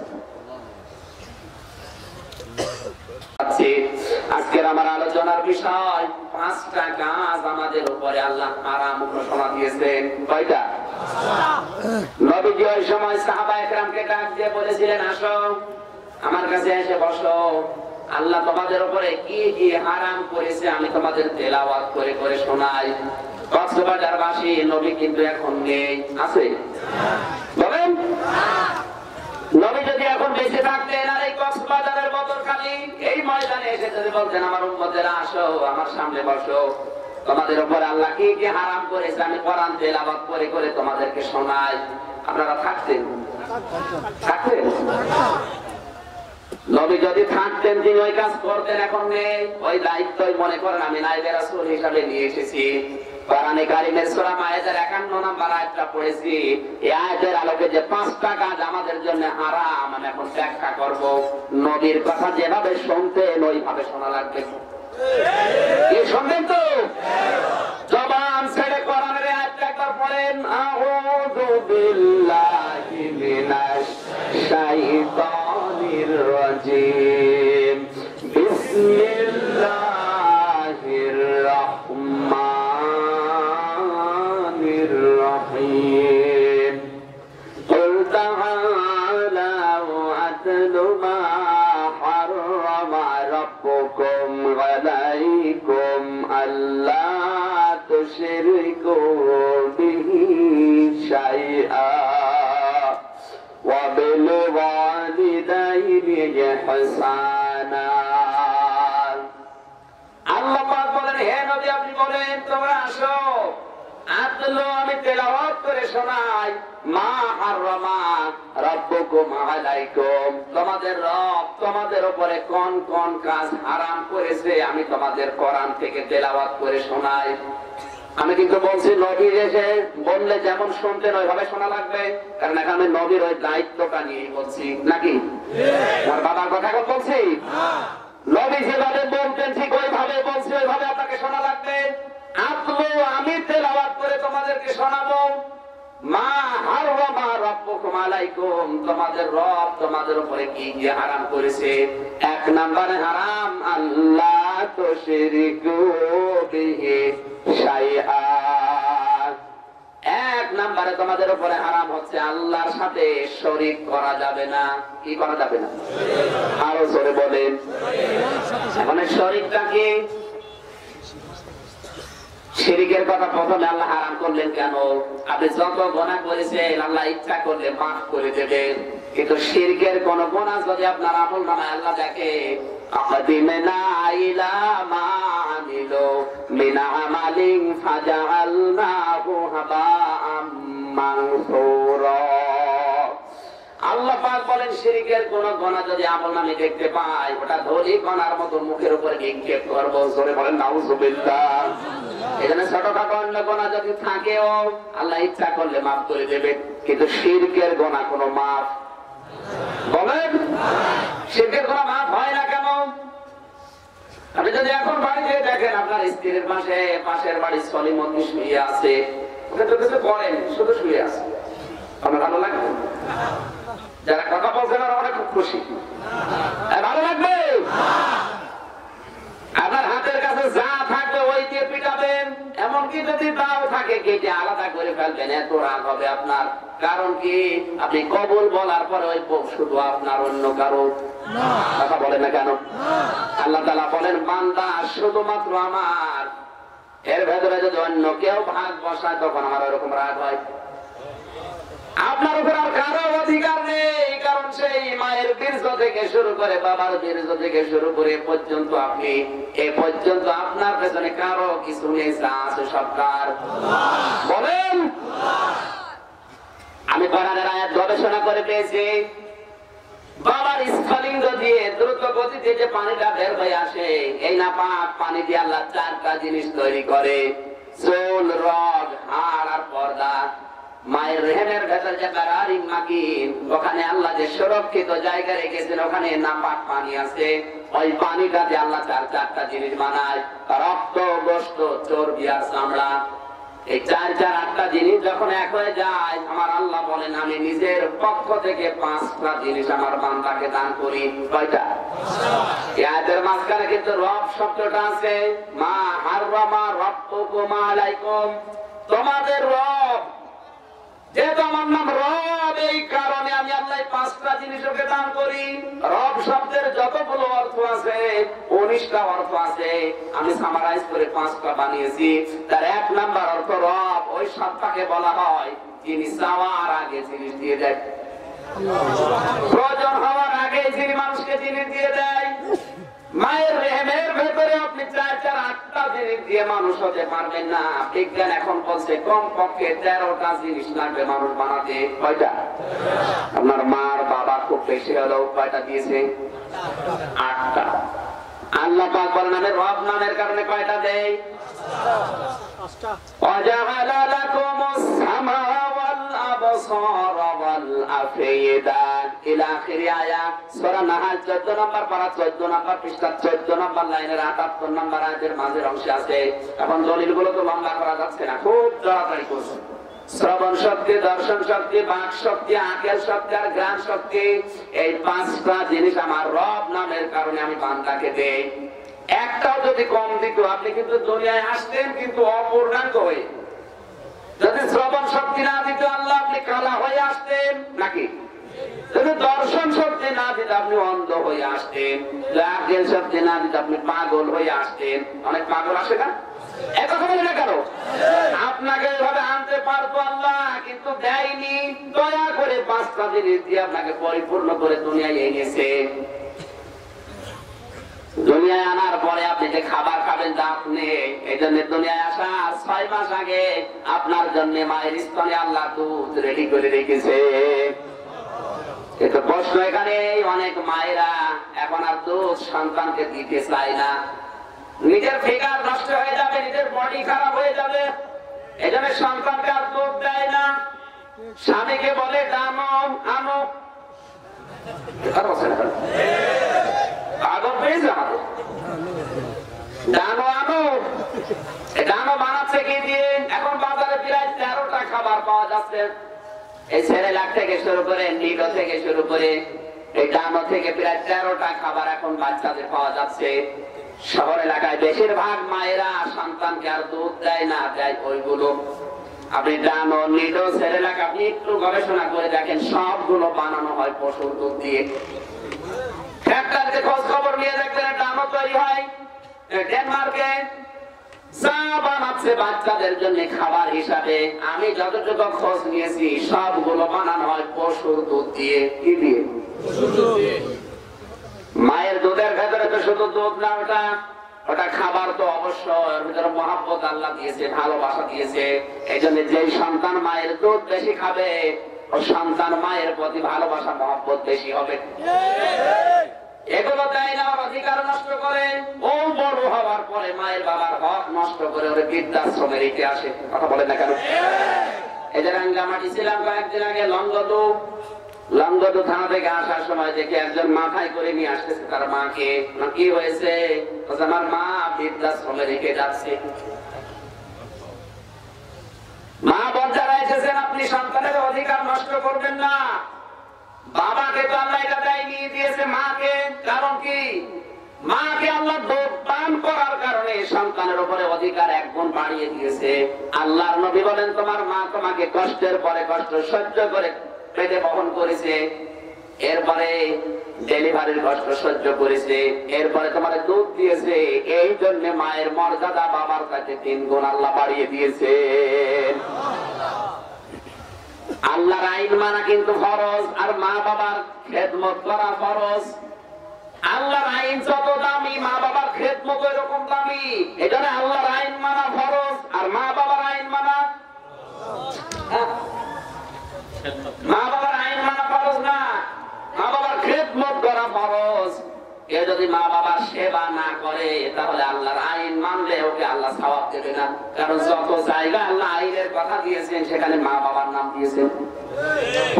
কোরআন শরীফ আমি যতবার পড়েছি প্রায় 23 জায়গায় পেয়েছি মা বাবার নামটা। যেখানে মা বাবার নাম সেখানে আল্লাহ ব্যাখ্যা দিয়েছেন। কি দিয়েছেন? কেন দিলেন? কারণ আল্লাহ জানে আমার পরে সবচেয়ে বেশি কষ্ট করেছে ওর জন্য ওর মা আর বাবা। কথা বলে না কেন? মায়েদের বুকের উপরে আল্লাহ দুনিয়াতে আসার 6 মাস আগে খাবার রেডি করে রাখে। আপনি শক্ত খাবার খেতে পারবেন না, এই জন্য 2 বছর পর্যন্ত আপনার দাঁত ওঠে না। 2 বছর পরে আপনি যখন শক্ত খাবার খাওয়ার প্রয়োজন দেখা যায় তখন আল্লাহ একটা একটা করে দাঁত তুলে দেয়। সুবহানাল্লাহ বলেন। এই যে এখান থেকে শুরু করে আপনার 25, 30, 50 বছর পর্যন্ত আপনার পুরো জীবনে আর কারো কোনো দাবি নেই, যা সরকার আরো জোরে। এই জন্য আমার আল্লাহ জানিয়েছেন স্বামী যেমন স্ত্রীর কাছে অন্য কাউকে দেখলে রাগ করে, আমার বান্দার প্রতি যখন দেখি যে অন্য কেউ ভাগ বসিয়েছে তখন আমার ঠিক রাগ হয় এরকম। এখানে শিরিকের গুনাহ বলেন। এখন শিরিক কাকে বলে আপনি যদি না বোঝেন তাহলে আপনি আমল করবেন কি? কোরআন শরীফ, হাদিস শরীফ আমি যতটুকু পড়েছি, শিরিক প্রধানত 4 প্রকার। এদিকে তাকান। শিরিক বিল জাত, শিরিক বিল সিফাত, শিরিক বিল ইখতিয়ারাত, শিরিক বিল হুকুক। এই 4 নাম্বার যে প্রকারটা, এক একটা প্রকার আবার 8 প্রকার করে। 8 নাম্বার প্রকারটা আবার 12 প্রকার, 12 নাম্বার প্রকারটা আবার 22 প্রকার, 22 নাম্বার প্রকারটা 42 প্রকার, 42 নাম্বার প্রকারটা 72 প্রকার, 72 নাম্বার প্রকারটা 120 প্রকার। আমি সবগুলো নোট করে নিয়েছি এক একটা পয়েন্ট আকারে। এত কথা আছে শুধু শিন র আর কাফ এই শিরকের ভেতরে। এটা থেকে মুক্ত হওয়ার জন্য মানুষ 5 ওয়াক্ত নামাজে একটা কথা আল্লাহকে বলে সুবহানা রাব্বিয়াল আলা অথবা সুবহানা রাব্বিয়াল আযীম। নামাজ শুরু করার পরে মানুষ যে শব্দটা পড়ে সেটার নাম কি? সুবহানাকাল্লাহুম্মা। সুবহান মানে কি বলেন? পবিত্র। আপনি যখন মানে আল্লাহু আকবার বলার পরে মুখে হাত বাঁধেন কি বলেন? সুবহানাকাল্লাহুম্মা। এই যে প্রথম শব্দ সুবহান, আমি এই আয়াতগুলো নিয়ে, এই শব্দগুলো নিয়ে হিসাব করে দেখেছি ক্যালকুলেটর দিয়ে কমপক্ষে মানুষ 299 বার সুবহানা শব্দটা নামাজে বলে। সুবহানাল্লাহ বলতে পারেন না। 299 বার এক কথা আপনার মুখ দিয়ে আল্লাহ বের করে নিচ্ছে। এই বল যে আমি পবিত্র। কিসের থেকে পবিত্র? শিরিক থেকে। কিসের থেকে? আরো জোরে। কয়বার বলাছে আপনার মুখ দিয়ে? 299 বার এই শব্দটা বলা লাগে 5 ওয়াক্ত নামাজ যারা পড়ে প্রতিদিন। আমি তো হিসাব করে দেখলাম এতবার আল্লাহ কথা বলায় কেন? আল্লাহ বলতে চান আগে বল যে আমি শিরিক করি না, আমি শিরকের দলের মেম্বারও না। সুবহানাল্লাহ বলেন। শিরিক যদি কারো আমল নামায় না থাকে, ওর আমল যদি কম হয়, আমি আল্লাহ তাকে জান্নাত দেওয়ার ওয়াদা দিলাম। এজন্য শিরিক আপনাকে আগে জানা লাগবে। যদি না জানেন আপনি শিরিকের ভেতরে আবার পড়ে যাবেন। শিরিক প্রধানত কয় প্রকার? সামারাইজ করে আমরা যেগুলো বানিয়েছে বিস্তারিত হাদিসে আছে 120 প্রকার। এখন সিরিয়াল করে যদি একটা একটা করে করি তো কমপক্ষে 1.5 ঘন্টা সময় লাগবে। এই জন্য আগে উঠতে চাই সবসময়। আসার পর আমি বললাম নিজাম ভাইকে আমি আগে উঠি, আপনি পরে উঠেন। বলতো না তুমি চলে গেলে তখন থাকবে। এই জন্য উনি আমার পরে তুলে দিয়ে এই যখন 12টা বেজে যাচ্ছে, আয়াতের এখনো তো 4টা পয়েন্ট বাকি। আপনার থাকবে? আমার তো গাড়ি তো 12টায়, আমার তো চলে যাওয়া লাগে কালকে অনেক দূরে। এই জন্য এত বক্তা রাখা ঠিক না। 5 জন বক্তা রেখেছেন, আমি তো জানি না। আমি আরো মনে হয় বসাই এখন এসে আরো 4-5 জন। আগামী থেকে কোন জায়গায় আমার নিয়ে আসলে 9টায় তুলে দেবে। কমপক্ষে 2 ঘন্টা 2.5 ঘন্টা না হলে একটা আয়াত বোঝানো যায়। যেখানে নিয়ে আসেন কক্সবাজারে সর্বোচ্চ 9টায় তুলে দেবেন। আর আপনার একটু আগে আসবেন। এলাকার মানুষের স্বভাবও খারাপ আছে, এরা আসেই 10টায় গেছে। কোরআন শরীফের তাফসীর তো খালি বলে গেলাম, অর্থ হয়ে গেল তা না। এর শব্দগুলো গবেষণা করে তথ্য নিয়ে আসা লাগবে। এখন শিরিক যদি আপনি নাই জানেন তাহলে আপনি আমল করবেন কি? আমি শুধু পয়েন্টগুলো একটু বলি, আপনার যারা খাতা কলমে নিচে নোট করে কাজে লাগবে। যাতে একটা আলোচনা শোনার পরে যদি আমলই না হয় এই খাতা দিয়ে লাভ কি? 1 নম্বরে শিরিক বিল জাত। কি বললাম? আপনারা কথা শুনতেছেন না ঘুমিয়ে পড়েছেন? কারা কারা জেগে আছেন? জেগে লিল্লাহি তাকবীর। এটাকে হাত তোলে লিখে, যারা হাত তোলেন মনে করেন ঘুমিয়ে। এই যাই না কি আপনি ঘুমাচ্ছেন? আলহামদুলিল্লাহ। নম্বরে শিরিক বিজাত, এটা কি? এক নম্বরে শুনেন, এক নম্বরটা শিরিক বিজাত, এটা আমার আল্লাহর জাতের সাথে শিরিক করা, আল্লাহর মতো অন্য কাউকে মনে করা। যেমন আল্লাহ ছেলে আছে, মেয়ে আছে। ইহুদিরা কাফের হওয়ার পেছনে কারণে, কারণ ইহুদিরা উজাইর আলাইহিস সালামকে আল্লাহর ছেলে মনে করে। খ্রিস্টানরা কাফের এই জন্য, কারণ মরিয়মকে তারা আল্লাহর স্ত্রী, হযরত ঈসাকে আল্লাহর সন্তান মনে করে। এই জন্য নাকি? আর আমরা যারা মুসলিম, শুধুমাত্র আল্লাহ একজন, ওনার মতো আর কেউ নেই। যেমন মিজান ভাই ব্যাখ্যা করছেন, আল্লাহুস সামাদ, ওনার সমকক্ষ কেউ নাই। সুতরাং এই বিশ্বাসটাকে নিয়ে আসা লাগবে আল্লাহর এই জাত। এটা এই শিরকটা বাংলাদেশে খুব কম হয়, অন্যান্য দেশে পেয়েছি আমি। 2 নম্বরে শিরক বিসিফাত, এটা কি? আল্লাহর জন্য যে সমস্ত গুণগুলো নির্ধারিত, ওই গুণ যদি অন্য কাউকে কেউ দিয়ে যায়, কি সেই গুণগুলো কি? যে আল্লাহ সব কথা শুনতে পান, সব জায়গায় তিনি হাজির নাজির, তিনি গায়েব জানেন। এই গুণগুলো কার জন্য নির্ধারিত? এখন যদি কেউ এটা কোন নবীকে দিয়ে দেয়, যে নবীও গায়েব জানেন, নবীও হাজির নাজির, নবীও সব কথা শুনতে পায়, আমার পীর সাহেবও সব কথা শুনতে পায়, তাহলে এই শিরকটা বাংলাদেশে এখন আছে।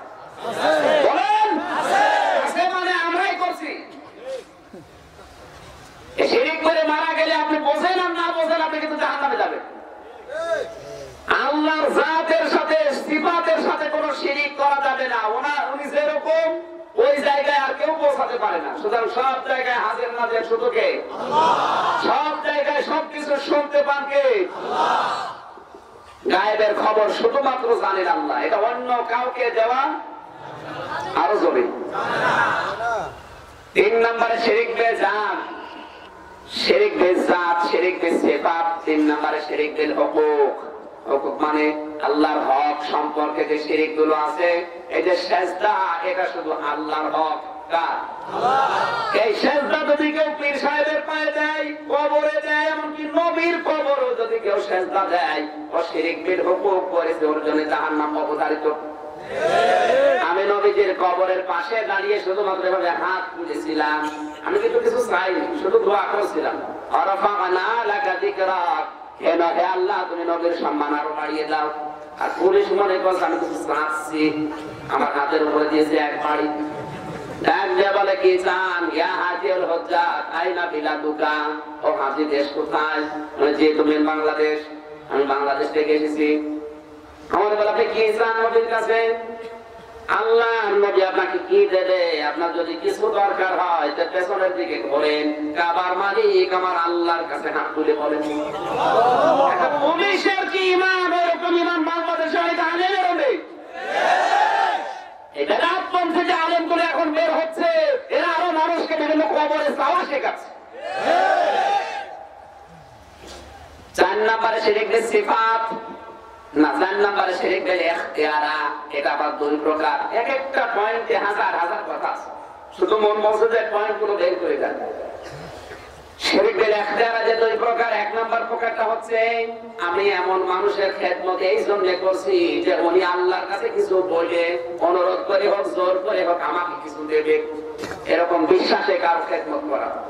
পীর সাহেবের কাছে মানুষ হাতিয়া তোফা দিয়ে নজর নামাজ দেয়, তার খেদমত করে। এই কারণেই বেশি কেউ মনে করে ইনি যদি খুশি হয় আল্লাহকে কিছু বলে, তাহলে আল্লাহ আমার কথা শুনবে নাকি, এই মনে করে করে না অনেকে। এটা শিরক। আপনি যদি কিছু চান সরাসরি আল্লাহর কাছে যাবেন। উদাহরণ দিতে গিয়ে উদাহরণ সেট করেছে, ওসি সাহেবের কাছে যাওয়ার জন্য যেমন মাধ্যম লাগে, সরাসরি ওসি আপনার কথা শুনবে না। প্রধানমন্ত্রীর কাছে যাওয়ার জন্য মাধ্যম লাগে, উনি সরাসরি শুনবে না। আল্লাহর কাছে কিছু বলতে হলে বিভিন্ন দরবার করা লাগবে না। কোরআন শরীফে এরকম 19টা আয়াত আমি পেয়েছি যেখানে আল্লাহর কাছে কিছু যদি চাইতে চান সরাসরি বলবেন, কোনো মাধ্যম লাগবে না। এত দলিল তো লম্বা করা যাচ্ছে না। আলাইসাল্লাহু বিকাফিন আবদা, আল্লাহ বলেন আমি আমার বান্দার জন্য যথেষ্ট না, ওর মাধ্যম ধরা লাগবে। আমাকে ডাকো, আমি তাকে সাড়া দেবো, কারো মাধ্যম লাগবে না, আমি সরাসরি আমার বান্দার জন্য হাজির। সুবহানাল্লাহ বলতে পারেন না? আমাকে ডাকো, আমি একেবারে নিকটে। নাহনু আকরাবু ইলাইহি মিন হাবলিল ওয়ারিদ, আমি বান্দার সাহায্যের চাইতেও নিকটে। ওমা কুননা আনিল খালকি গাফিলিন, আমার সৃষ্টি জগৎ সম্পর্কে আমি গাফেল না। এরকম আয়াত পড়া কোরআনে আছে 19 জায়গায়। কত জায়গায়? সুতরাং আল্লাহর সাথে সরাসরি আপনার সম্পর্ক করা লাগবে। আর এটা করার জন্য তাহাজ্জুদ নামাজ দরকার। কি নামাজ? তাহাজ্জুদ। ফজরের নামাজই পড়ে না, তাহাজ্জুদ নামাজ।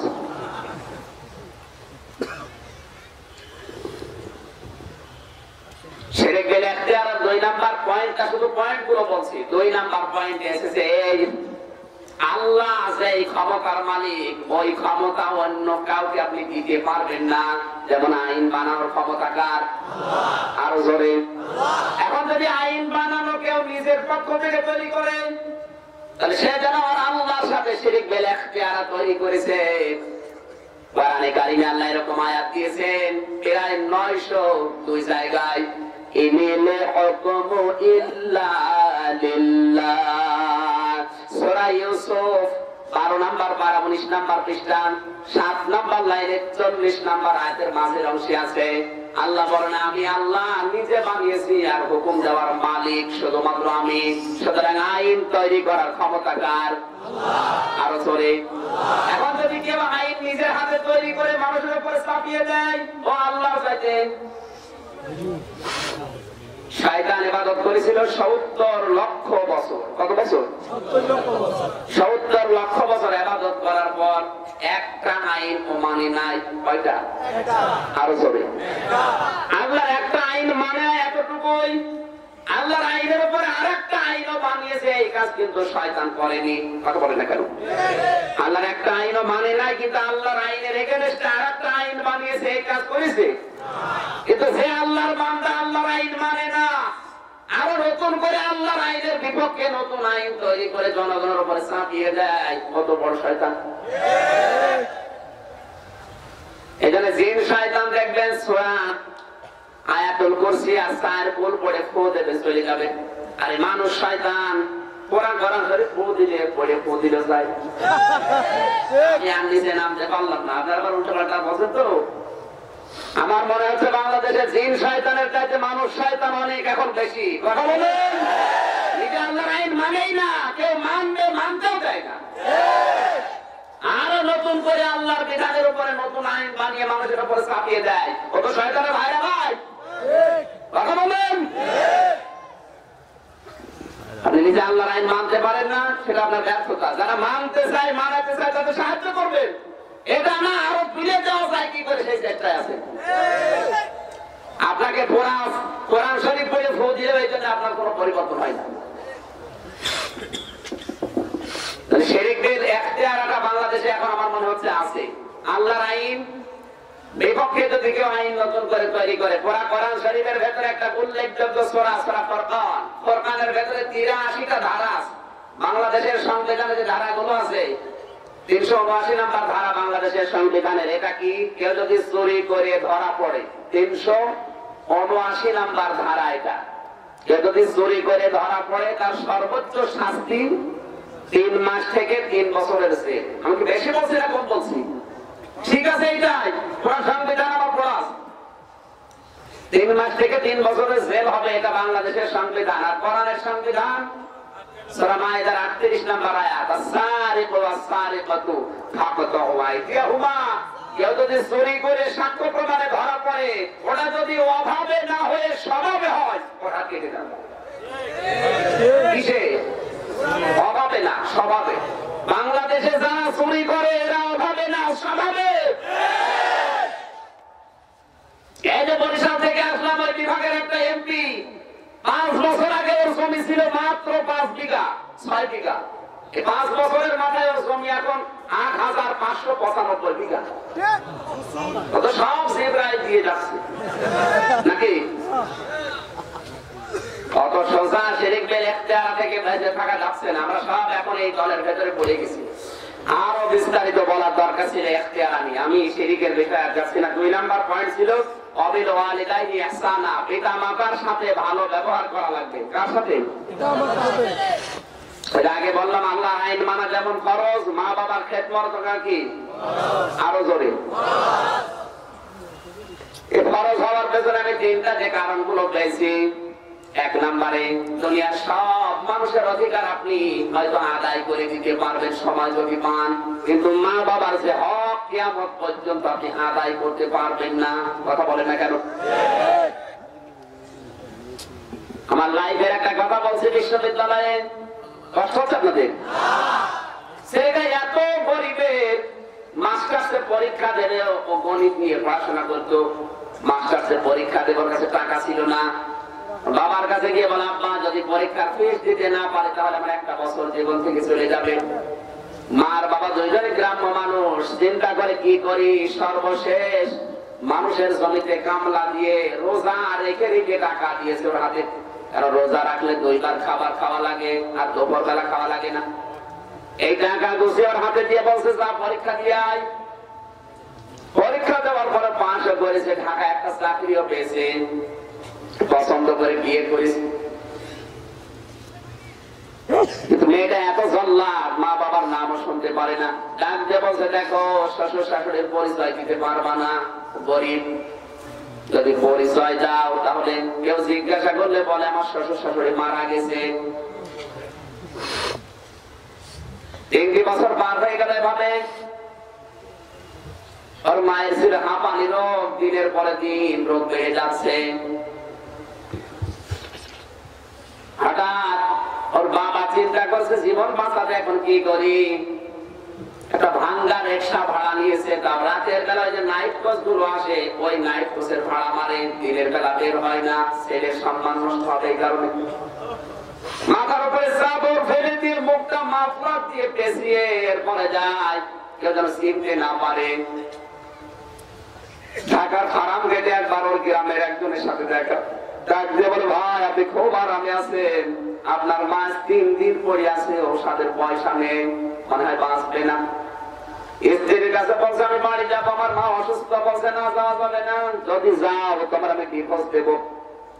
করে গেছে মেজাজ খারাপ হয়ে, বলছে তোর ডিভোর্সের গুলি মারি, আমার মায় বাঁচে না। রাগ করে ওই রাতে চলে এসেছে।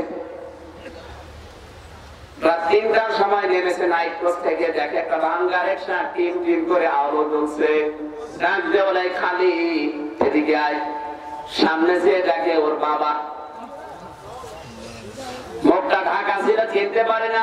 ছেলেকে চেনা গেছে, পরিচয় দিলে লজ্জা পাবে, এতগুলো মানুষ বাস থেকে নামে। মাথা নিচু করে গলা মোটা করে বলছে, স্যার আপনি যাবেন কোথায়? শান্তি পাড়ায় তো মেয়ের বাড়ি যাবো। কি হয়? যা হয় তুমি যাবে কিনা? ওঠেন স্যার। রিক্সায় তুলে নিয়ে যাচ্ছে। কিছু দূর যাওয়ার পরে পিঠের উপরে ধাক্কা দিয়ে বলছে, জোরে চালান। এমনিতে শীতের রাত, 3 দিনের প্রায় না খাওয়া শরীর, অন্ধকার, কুয়াশা, জোরে যখন যেতে পারে না, পেছনে দিয়েছে আর এক ধাক্কা। এই বয়সে রিক্সা চালাও, তোমার ছেলে মেয়ে নেই? ছেলে একটা ছিল, আর কথা বলে না। তৃতীয় আবার দিয়েছে আর এক ধাক্কা। মুরব্বী মানুষ, রোডের উপরে পড়ে 2টা দাঁত ভেঙে গেছে। বহু কষ্ট করে উঠে ডানতে বলে, স্যার আপনার মোবাইলের লাইটটা একটু বের করেন তো। কেন? দরকার আছে।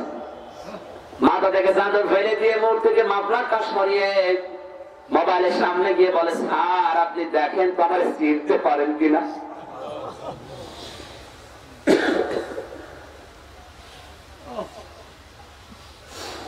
তোমাকে স্যার বানাতে গিয়ে আমার জীবনটাই নষ্ট হয়ে গেছে। আমি রোজা রেখে রেখে তোমার পরীক্ষার ফিস দিয়েছিলাম, মানুষের জমিতে কামলা দিয়ে, এরপরে তোমার হাতে 4,500 টাকা তুলে দিয়েছিলাম। তোমার মা 3 দিন পড়িয়াছে, ঔষধের পয়সা নেই। তুমি যখন 1 বার 2 বার 3য় বার ধাক্কা দিলে, রোডে পড়ে আমার 2টা দাঁত ভেঙে রক্ত বের হচ্ছে।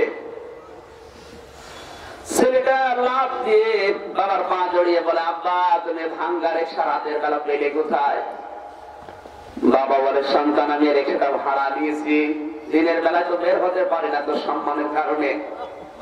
রাতের বেলা ওই নাইট কোচ গুলো আসে, মুখটা বেঁধে, এরপরে আমি আসি, কেউ চিনতে না পারে। 3 দিন হয়ে গেল তোর মার হাঁপানি রোগ, আমি তো পয়সা জোগাড় করতে পারি না। যে কয়টা টাকা হয় মালিক অর্ধেক নিয়ে নেয়, বাকি অর্ধেক দিয়ে আমার সংসার চলে। জলদি করে বাড়ি চল, তোর মা মনে আর বাঁচবে না। তাড়াতাড়ি বাড়ি পৌঁছিয়ে দেখে বাড়ি যাওয়ার 10 মিনিট আগে ওর মা মারা গেছে।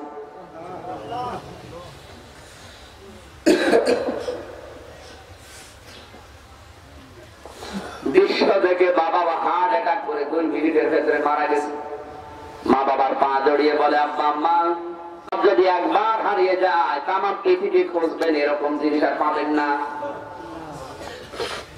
সকালবেলা ডিভোর্স নামক পাঠিয়েছে যে রাগারাগি করে এসেছিল, শ্বশুর শাশুড়ির জন্য খরচ করে আল্লাহ রাস্তায় খরচ করা সওয়াব পাওয়া যায় কখন পাইনি। অথচ আমাদের বাস্তবতা এই শ্বশুর শাশুড়ির জন্য হাজারো কিছু হয়, মা বাবার জন্য একটা শাড়ি অবসরে হয় না। আমি থেকে শুরু করে আমরা যারা আছি আমাদের উচিত হচ্ছে ওদের তো হক অবশ্যই আছে, কিন্তু সবচাইতে আমার উপরে বড় অধিকার আমার মায়ের, এরপর আমার বাবার, এরপরে স্ত্রীর, এরপরে অন্যান্য মানুষের। সিরিয়াল করে দিয়েছেন কে? আমার আল্লাহ বলেন 5 টাকা যে হারাম করেছি তার ভিতরে 1 নম্বরে শিরিক, 2 নম্বরে মা বাবার নাফরমানি করা শিরিক। মা বাবা মুসা আলাইহিস সালামের জামানায় একবার তিনি দোয়া করেছিলেন 3 বার, হে আল্লাহ একটু পানি দাও, পানি দাও, পানি দাও, পানি হয় না। 3 বার দোয়া করার পরে দেখেন মোনাজাত কবুল হয় না। 2টা বর্ণনা পেয়েছি। ডাক দিয়ে হযরত মুসা রাগ করে বলে ফেললেন, আল্লাহ তোমার কি দয়া মায়া নেই? এগুলো নাই আমার উম্মত কিন্তু তোমার তো মানবা, তুমি তো কিছু মনেই করো না। আমি এত দোয়া করি পানি দাও না, কারণ কি? আল্লাহ বলেন, হে মুসা পানি না দেওয়ার পেছনে কারণে যারা তোমার সাথে হাত তুলেছে এদের ভেতরে একজন মা বাবার সাথে নাফরমানি করা মানুষ আছে। আর ওকে বের করে দাও আগে, তারপরে দোয়া করো। হযরত মুসা বলে, রব্বুল আলামিন আমি জানবো কি করে যে মা বাবার সাথে নাফরমানি করা মানুষ আছে? তুমি একটু তার নামটা বলে দাও। আল্লাহ তাআলা বলেন, দেখো আমি নিজেই গীবত করতে নিষেধ করেছি, আর এখন আমি নাম বলে দিলে গীবত হবে। তুমি সবার সামনে তার অপমান করবে না, আমি পারবো না। হযরত মুসা বলেন, আল্লাহ কি করি আমি? তাহলে দোয়া করি। ও লোকটা তো হাত তুলবে, আমি তো চিনিও না। এখন সবার সামনে যদি বলে কে মা বাবার সাথে নাফরমানি করেছে, হাত তোলো, তো অপমান হবে। এক কাজ করলেন মুসা আলাইহিস সালাম, সবাইকে বলেন তওবা করো। সবাই মিলে তওবা করার পরে মোনাজাত করেছে, আল্লাহ বৃষ্টি দাও। সঙ্গে সঙ্গে মুষলধারে বৃষ্টি আরম্ভ হয়ে গেছে। আজ আমরা দোয়া করলে কবুল হয় না, শুধু আমাদের দোষ না, যাদের দিয়ে দোয়া করা হচ্ছে অনেক মা বাবার নাফরমান সন্তান আছে। সবাইকে নিয়ে তওবা করি। এখন হাত চলছে, এখন কোনো কথা শেষ করা সম্ভব না। 12টা 15 বাজে আমার গাড়ি চলে যাবে। আমিন, বারাকাল্লাহু লানা ওয়া লাকুম ফিল কোরআনিল আযীম। কমপক্ষে 2 ঘন্টা 2.5 ঘন্টা সময় তুলে হাতে নিয়ে আমাদের করবেন। আমি বলেছিলাম 12টা শেষ করে দেব, 12টা 15, মেনাজাতে আরো 5 মিনিট লাগবে। আগামীতে কোনো জায়গায় 22 তারিখে একটা মাহফিল আছে টেকওয়াই, যদি আসি, আমার বিদেশে সফর আছে, যদি না যাই তাহলে আমি আসবো 22 তারিখে। ওই যে নাসির ভাইয়ের এলাকায় ভাড়ুয়া কালী নাকি জানো, 12 বাকিয়া যদি আসি 22 তারিখে, কথা আমাদের 10টায় তোলার কথা বলেছে ওনারা, 10টা থেকে 12টা যদি আসি থাকবো। আমি যদি বিদেশে চলে যাই তাহলে আবার সামনে বছর। আল্লাহুম্মা আমিন। ربنا ظلمنا أنفسنا وإن لم تغفر لنا وترحمنا لنكونن من الخاسرين। রব্বুল আলামিন, সারা রাত যদি আয়াতটা বোঝাতাম কেউ চলে যেত না। রাত 12টা 15 বাজে, তাহাজ্জুদের সময়। কোরআন শোনার জন্য এই কক্সবাজারের মানুষগুলো এত পাগলেরা, হযরত ওমরের মতো এদেরকে হেদায়েত দিয়ে দাও। সওয়াব যদি তুমি দিয়েই থাকো, আল্লাহ কোটি কোটি গুণে বাড়িয়ে দাও। কিয়ামতের জিনিসটা বাড়িয়ে করে জান্নাতে নিয়ে যাবে, ওই নবীর রওজায় পৌঁছিয়ে দাও। তামাম দুনিয়ার মাটির নিচে যারা ঈমান নিয়ে ঘুমিয়ে গেল, আল্লাহ এদেরকে ক্ষমা করে দাও।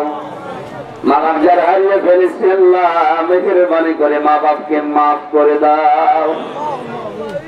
এ মাহফিলের বিশাল আয়োজনে যারা শ্রম দিল, আল্লাহ তাআলা মাহফিলের যারা সদস্য আছে, যে মা তাদেরকে পেটে নিয়ে আল্লাহ তুমি খাদিজাতুল কুবরার মতো বানিয়ে দাও। তোমার হাবিব জানিয়েছে, কোন এলাকায় যদি কোরআনের আলোচনা হয় 40 দিন পর্যন্ত কবরের আযাব মাফ হয়ে যায়। আল্লাহ তাআলা এই এলাকায় যত কবরবাসী আছে, কোরআনের ইজ্জতে এদের কবরগুলো তুমি জান্নাত বানিয়ে দাও। সওয়াব যদি তুমি দয়া করে দিয়েই থাকো, যারা হাত তুলেছে এদের মা বাবার কবরে তুমি পৌঁছিয়ে শান্তি বৃদ্ধি করে দাও। এত কষ্ট দিয়েছি মা বাবাকে, কোনোদিন মাফ চাইতে পারি নাই। রব্বুল আলামিন, আমাদের কারো ভাগ্য যেন আমাদের ওই বন্ধুর মতো হয়ে না যায়। দুনিয়ায় যতদিন আছি মা বাবার খেদমত করে তাদেরকে খুশি রাখার তৌফিক দাও। অন্তত যাদের মা বাবা নেই তারা দেখো তোমার দরবারে হাত তুলে চোখের পানি ফেলে কাঁদছে, মাথা নিচু করেন, চক্ষু বন্ধ করেন, মা বাবার কথা স্মরণ করেন। নবীজি মাঝে মাঝে মায়ের কবরের পাশে গিয়ে কাঁদতেন। সাহাবীরা বলে, হুজুর আপনি কাঁদেন কেন? বিশ্ব নবী বলেন, সাহাবীরা আমার মায়ের ছোটবেলার আদরের কথা আমার মনে পড়ে গেছে। রব্বুল আলামিন এখানে যাদের মা বাবার কথা স্মরণ করে চোখ দিয়ে পানি বের হয়, আল্লাহ চোখের দিকে তাকিয়ে তুমি মাফ করে দাও। টাকা দিয়ে, পয়সা দিয়ে, শ্রম দিয়ে, প্রশাসনের অনুমতি নিয়ে বিশাল আয়োজন, এই 12 বছর একাধারে যারা কোরআনের আয়োজন এখানে আঞ্জাম দিল, এদের ব্যবসা বাণিজ্যে বরকত দিয়ে দাও। এদের ছেলে মেয়ে যাদের লেখাপড়া করছে এদের মেধা স্মৃতি খুলে দাও। রব্বুল আলামিন মা বোনেরা পর্দার আড়ালে বসে আছে, এদেরকে আয়েশার মতো, ফাতেমার মতো জীবন দিয়ে দাও। এদের পেটে তুমি একটা আল্লাহ বলা সন্তান দান করো। মাহফিলের প্রধান অতিথি আমাদের চেয়ারম্যান সাহেবকে কবুল করে নাও। বিশেষ অতিথি যারা এসেছে আল্লাহ তুমি এদের সম্মান দিয়েছো, আখিরাতে যেন সম্মানটা থাকে সেই কাজ তুমি দুনিয়া এদেরকে দিয়ে করিয়ে নাও। মাহফিলের সভাপতি তোমার আলেম বান্দাকে কবুল করো। মাওলানা মিজানুর রহমান আজহারী, হোসেন আহমেদ শাহন, আমরান সানা, সত আলেম এখানে কথা বলেছে, আল্লাহ তুমি আমল করার তৌফিক দাও। রব্বুল আলামিন মরণ কখন আসবে আমরা জানি না, যখন আসবে আমাদের কোনো আফসোস নেই, দুঃখ নেই। আজরাইলকে দেখার সঙ্গে সঙ্গে যেন আমাদের এই নাপাক জবান দিয়ে বের হয়ে যায়, লা ইলাহা ইল্লাল্লাহু মুহাম্মাদুর রাসূলুল্লাহ। আসসালামু আলাইকুম ওয়া রাহমাতুল্লাহ।